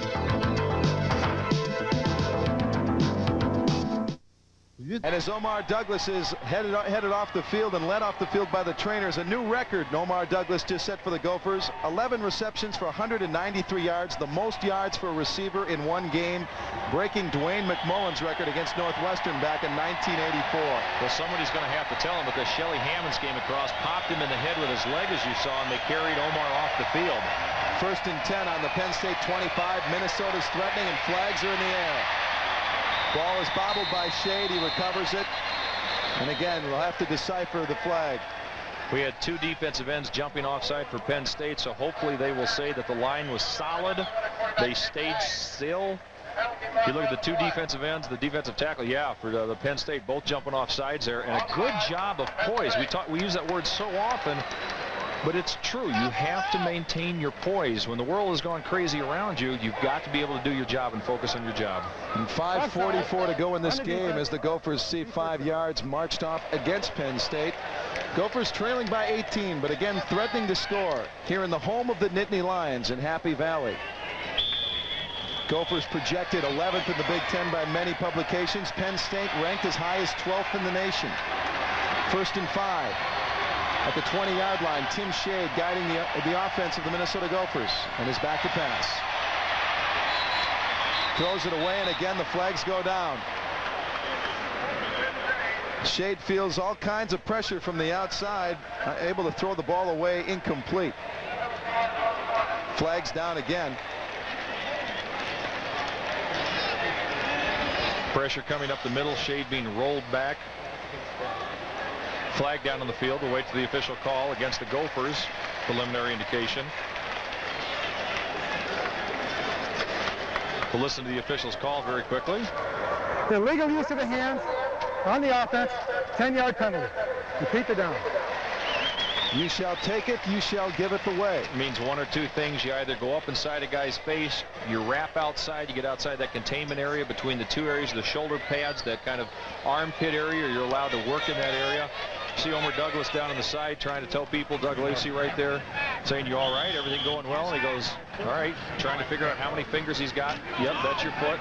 Okay, we got that all set. Record-setting day again for Omar Douglas with 193 yards and receiving a new Gopher record. 1st and 21 for Tim Shade, back to pass. Feeling the pressure, however, able to get away from the Penn State rush and completes his pass.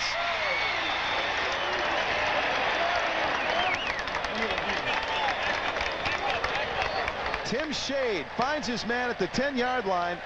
The Gophers are able to escape a jam and come up with a first down. Tim Shade showing all kinds of poise in this play. Jackson comes from the outside, hits his arm. The ball doesn't come flying loose. Shade moves over his right-hand side again and still is capable of getting the ball down. He throws off the wrong foot. You look one more time, you see the outside. Jackson pulls him. He heads back, throws the ball. Tony Levine with the big reception on that play. 4 receivers for Tim Shade. 1st and 10 at the 10. Shade back to pass, looks for his receiver in the corner of the end zone, overthrows.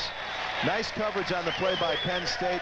Tony Levine is in, taking the place of Omar Douglas, who is gathering his thoughts on the sidelines. Gentlemen, we're seeing the Golden Gophers playing a pretty good football game here in a picturesque setting, maybe one of the most picturesque settings in all of college football.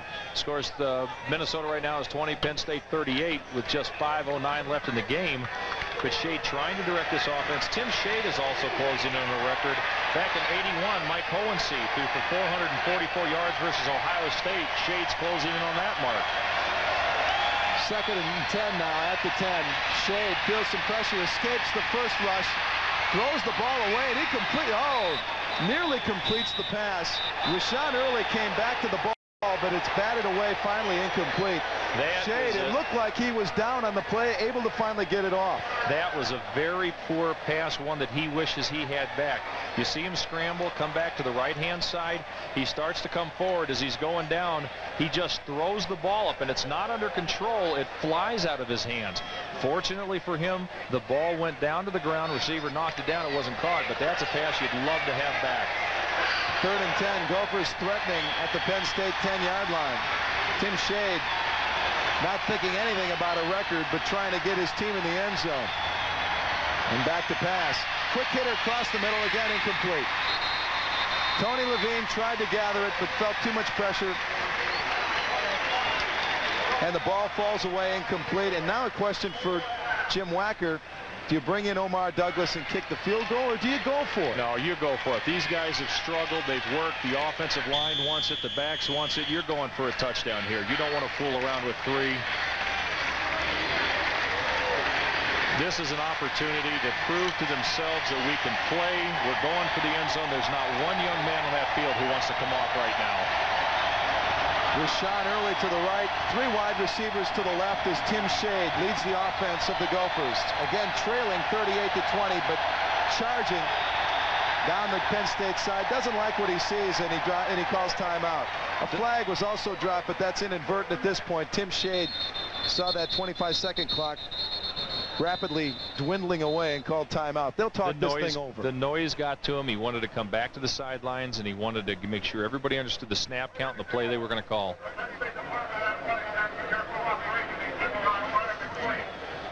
This is an important day. We've talked about to many different people, Mike. They wanted to make sure that all 93,000 people were here today, could somehow prove they were here, that 5 years from now there wouldn't be 200 million. Commemorative coins passed out today. Everybody in the stadium received one. It says Penn State versus Minnesota on one side. There it is. I was here. There it is. Right here. Yeah. You've got your coin in your hand. Flip Stadium, Beaver Stadium. Today's date, September 4th. And a nice little memento for everybody to take home. Also, and that's solid gold too, by the way. That's not. I mean, that's not plated. Those are all 1-ounce solid gold coins. Worth several $100s. Well, whatever. It fluctuates. Yeah. Price fluctuates. D.B. Cooper, his helicopter, his parachute landed. He came in right prior to the game and handed out the coins, and we do thank him for that. Also, T-shirts commemorating this historic day. And again, while nationally maybe they looked down on this game, that Minnesota was not at the ability to provide a challenge for a powerhouse like Penn State, certainly they're showing they're playing competitively. And the networks will come in here and show Iowa and Penn State in a couple of weeks, showing Penn State into the new conference. We're only glad to be here and bring this one back to Minnesota live today, so you can get a look at Penn State joining this new conference. And they're making noise here in Happy Valley, all 93,000 of them, on 4th and 10 on the 10-yard line, and Shade is back to pass. Feels some pressure, but gets it away. And it's intercepted. Shade trying to force it into the end zone. Not to be on this play. There was only one way to go, and that was for 7. You go down trying. You bring back to mind that picture of Y.A. Tittle after the Giants lost an important ball game standing on the field. You want to leave everything you have out on the field. That time they're going for the end zone. Shade drops back to pass. You see Rob Rogers there, 73, blocking. Daverton, he's blocking.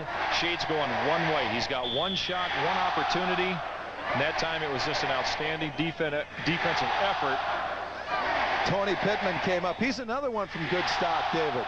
He has a father that played in the NFL for a few teams. Good young man. The Lions, Cards, and Colts.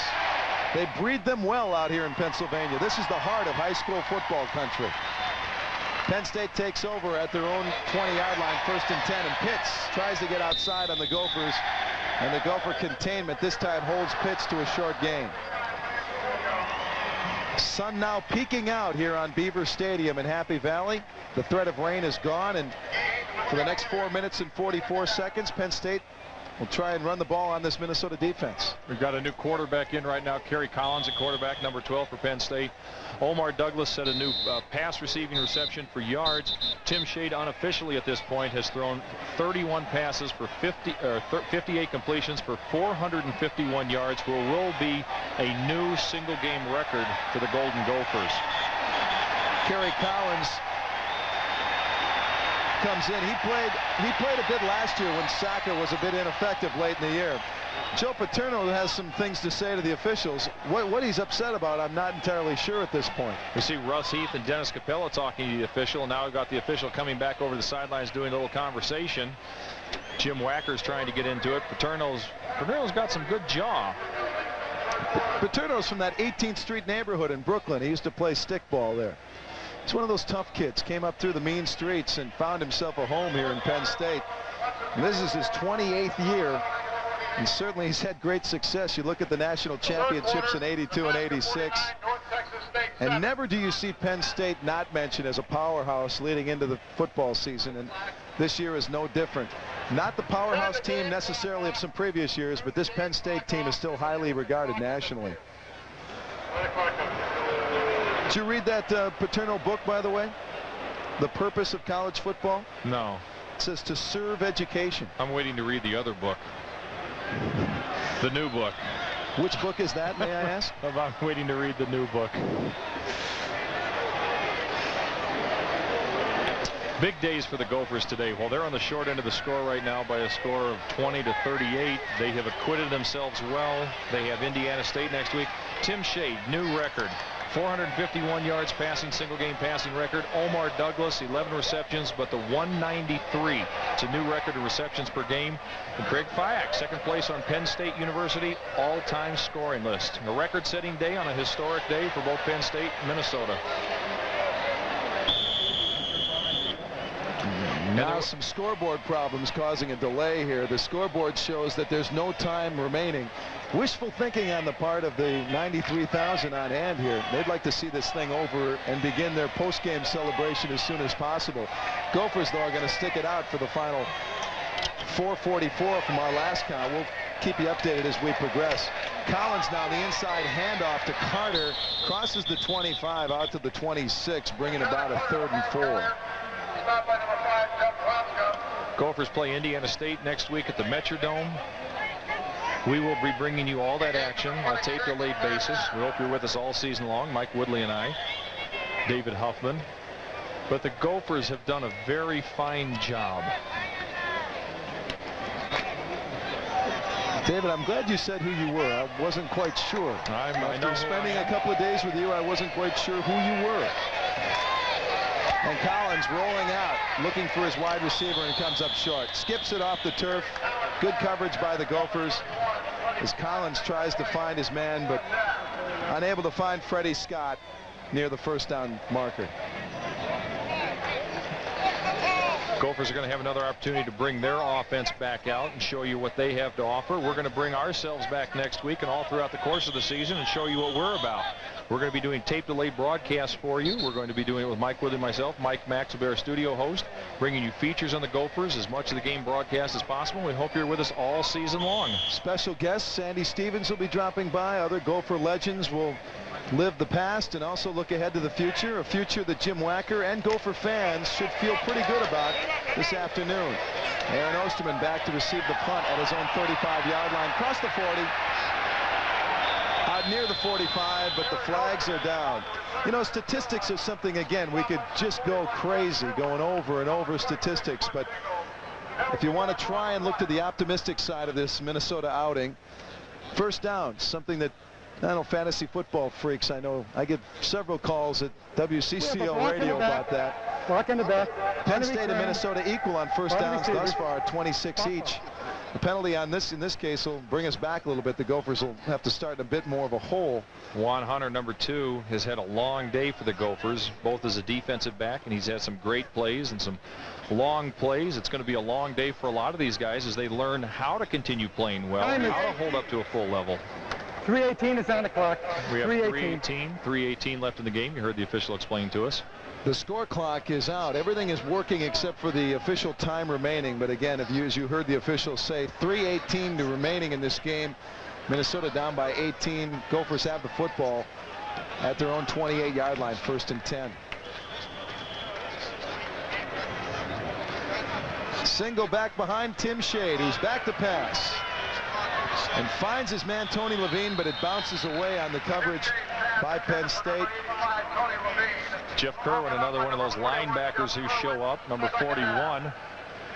Levine and Kerwin pounding each other, banging at each other, and just not able to hold onto the ball. Little things. They will take away from this game little things. Little things cost us in the end. If we're going to move up to that Penn State level, that Ohio State level, that Michigan level, we have to make sure we have all phases of the game working at all times. Again, Omar Douglas on the sideline, a little banged up after an earlier reception. Tony Levine in his place. 3 wide receivers to the left of Shade, who goes to Aaron Osterman at the 35. He spins, gets out near the 40-yard line, and the little extra effort by Aaron Osterman brought the Gophers to a first down. These are the kind of things that you cannot teach a young man. They have to be somewhere within his composition and his makeup.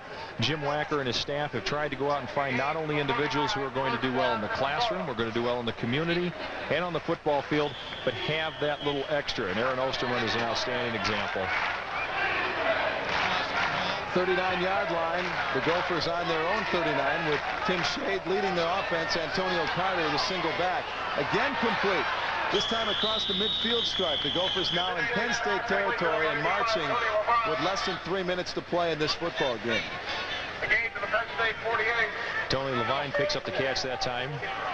First down, Minnesota. Oh, we're going to get the official who's going to call for him. Look at this guy. Isn't this guy got a nice outfit? He's our official timekeeper. He's not one of the guys running up and down the field in the white shorts. When you're a timekeeper, they give you black shorts so they can decipher you from the other guys.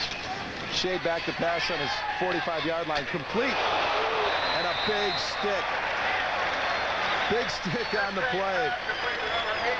Give Dahlen every bit of credit in the world. Reception, but boy, how did he hang on to that football? He got racked up, but he got up off the ground. He did it now. You see some good blocking by the offensive line. Tackles pushing the man, poised the point of attack.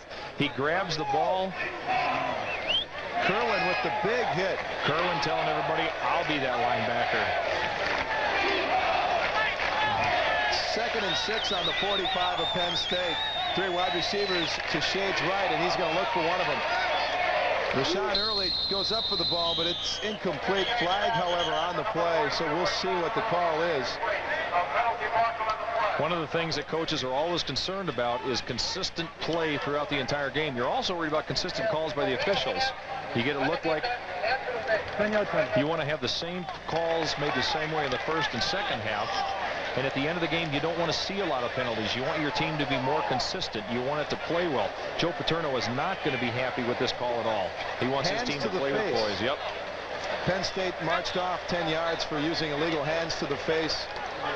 You're allowed to get your hands up in that chest and throat area, but you're not allowed to put your hands and use it as a lever on that face mask and push that guy's helmet back. And that's what the defenders were doing that time, getting up under that offensive guard and trying to push his helmet back off his head.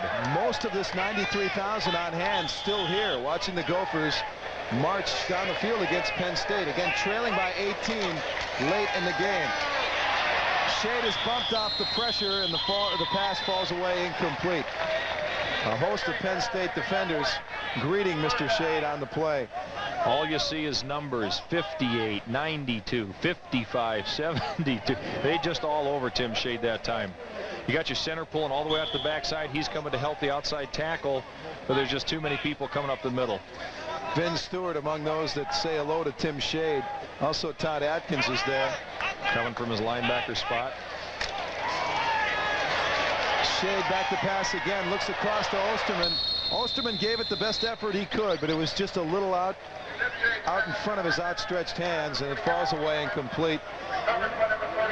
1 minute to play in this football game, and again the scoreboard clock is out, so we're following the official, and there he is. There's our buddy. He tells us there's a minute to play. Aaron Osterman is one of those receivers that if you hit him on rhythm on a pattern like that, they're coming back across the field. You're looking for him just to kind of run that little corner pattern.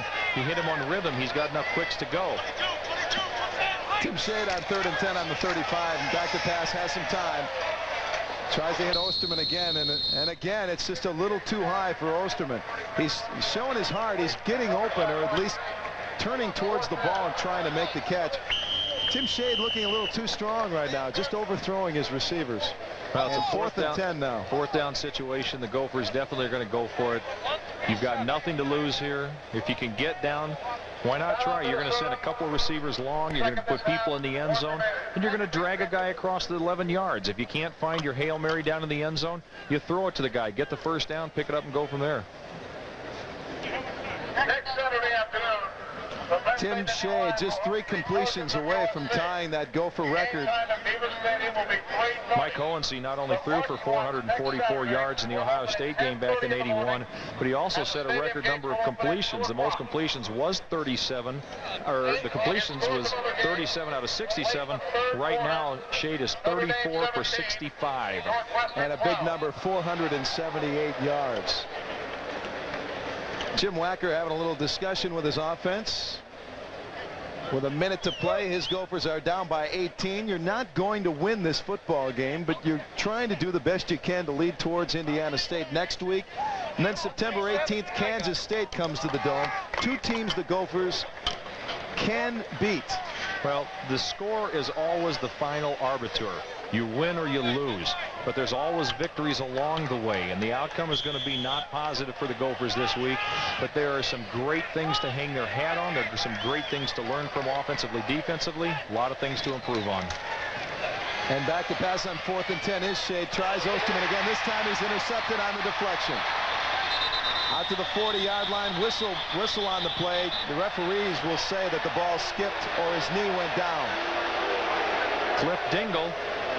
His knee went down on the 14-yard line, so Cliff Dingle will get the interception. However, Penn State will have to start off on their 14. Cliff Dingle had an earlier hit. Out showing that not only can he hit from the secondary, but he can catch the ball, shade looking downfield, and just the last 4 passes to Osterman have been over his head. You got to hit him on rhythm. He's a shorter receiver. You got to bring the ball down to him. Dingle playing that deep safety position. He just picks up a freebie, cherry picking at that time. Take a look around the stadium, David. Only now, with less than a minute to play, are the Penn State faithful leaving, many of them at least, leaving feeling somewhat secure in their victory. The Gophers put up quite a fight today. I think they opened a few eyes. And maybe Joe Paterno may be feeling a little bit stronger about the Gophers in this Big Ten and the rest of the conference for that matter. On the handoff.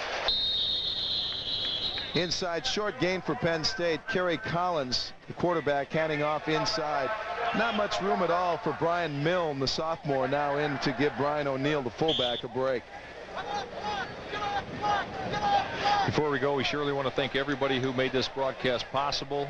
Tim Scanlon, Matt Hoover, all the new people that we met, Jack Brown. A lot of people made this broadcast happen today, and we want to thank our official timekeeper at the end of the game who keeps the clock rolling. Thank you very much for keeping us abreast of the time. Schwengi Oldman. Handoff inside on 2nd down and 6. We go back with Schwengi years and years. He's a true Norwegian. He came over on a boat, actually. Well, if he came over on a boat, how did he get here to Happy Valley? This may be the most unapproachable place in the United States. Didn't say he was a smart navigator. We just said he was a navigator. Hey, Svengi, how are you? Svengi looking down and going, I stroke the oar now. You can tell there's about 30 seconds left in the game, folks. I've lost it. Thank goodness. 3rd down and 5 on the 20. Again, Kerry Collins relieving John Sock as the quarterback of the Nittany Lions. A little too much time before the snap. Gophers playing well. Let's address some of the strengths they showed today. Not only offensively with Shade and Omar Douglas, their ability to prepare for this game. Let's give the Wacker offensive coaching staff credit for working on the quarterback draw. They must have seen something in what Penn State was doing in preparation to know that that play would be effective. Surely Tim Shade is not an offensive threat on the ground normally. So certainly the scouting attack worked well. Wacker's group did their homework. Defensively, you can't complain about the guys up front, the linebackers. A couple turnovers certainly hurt the Gophers in this game. And from then on, the Gophers played very well. Not at the level of Penn State, but very well. 3rd down, handoff inside from the 15, going nowhere. And Schwengi has not given us the official word. Looks like Jim Wacker pulled one of his old timeouts out of his hat. Oh, and the crowd not very happy.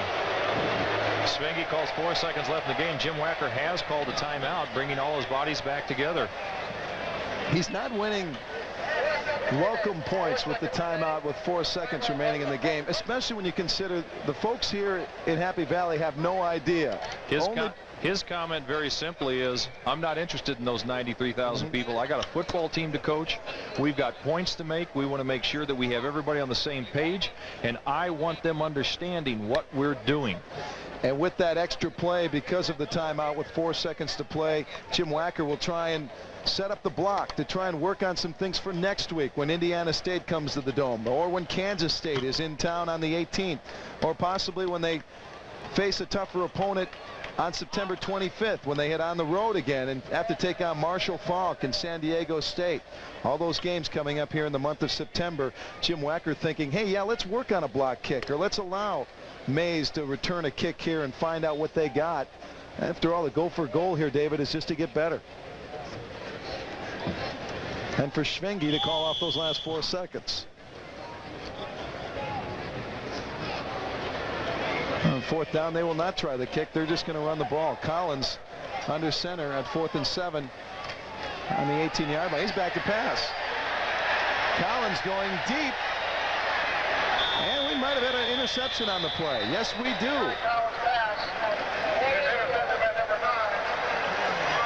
Coming up and making the interception on the play for the Gophers was history now made on this play. The game is now over, David. The first 38 meeting to ever 20 between Penn State and the University of Minnesota. We welcome Penn State to Minnesota. We welcome Penn State to the Big Ten. And Mike and I are going to come up in just a matter of moments with some final thoughts on this great game. Penn State today defeating the Minnesota Gophers 38.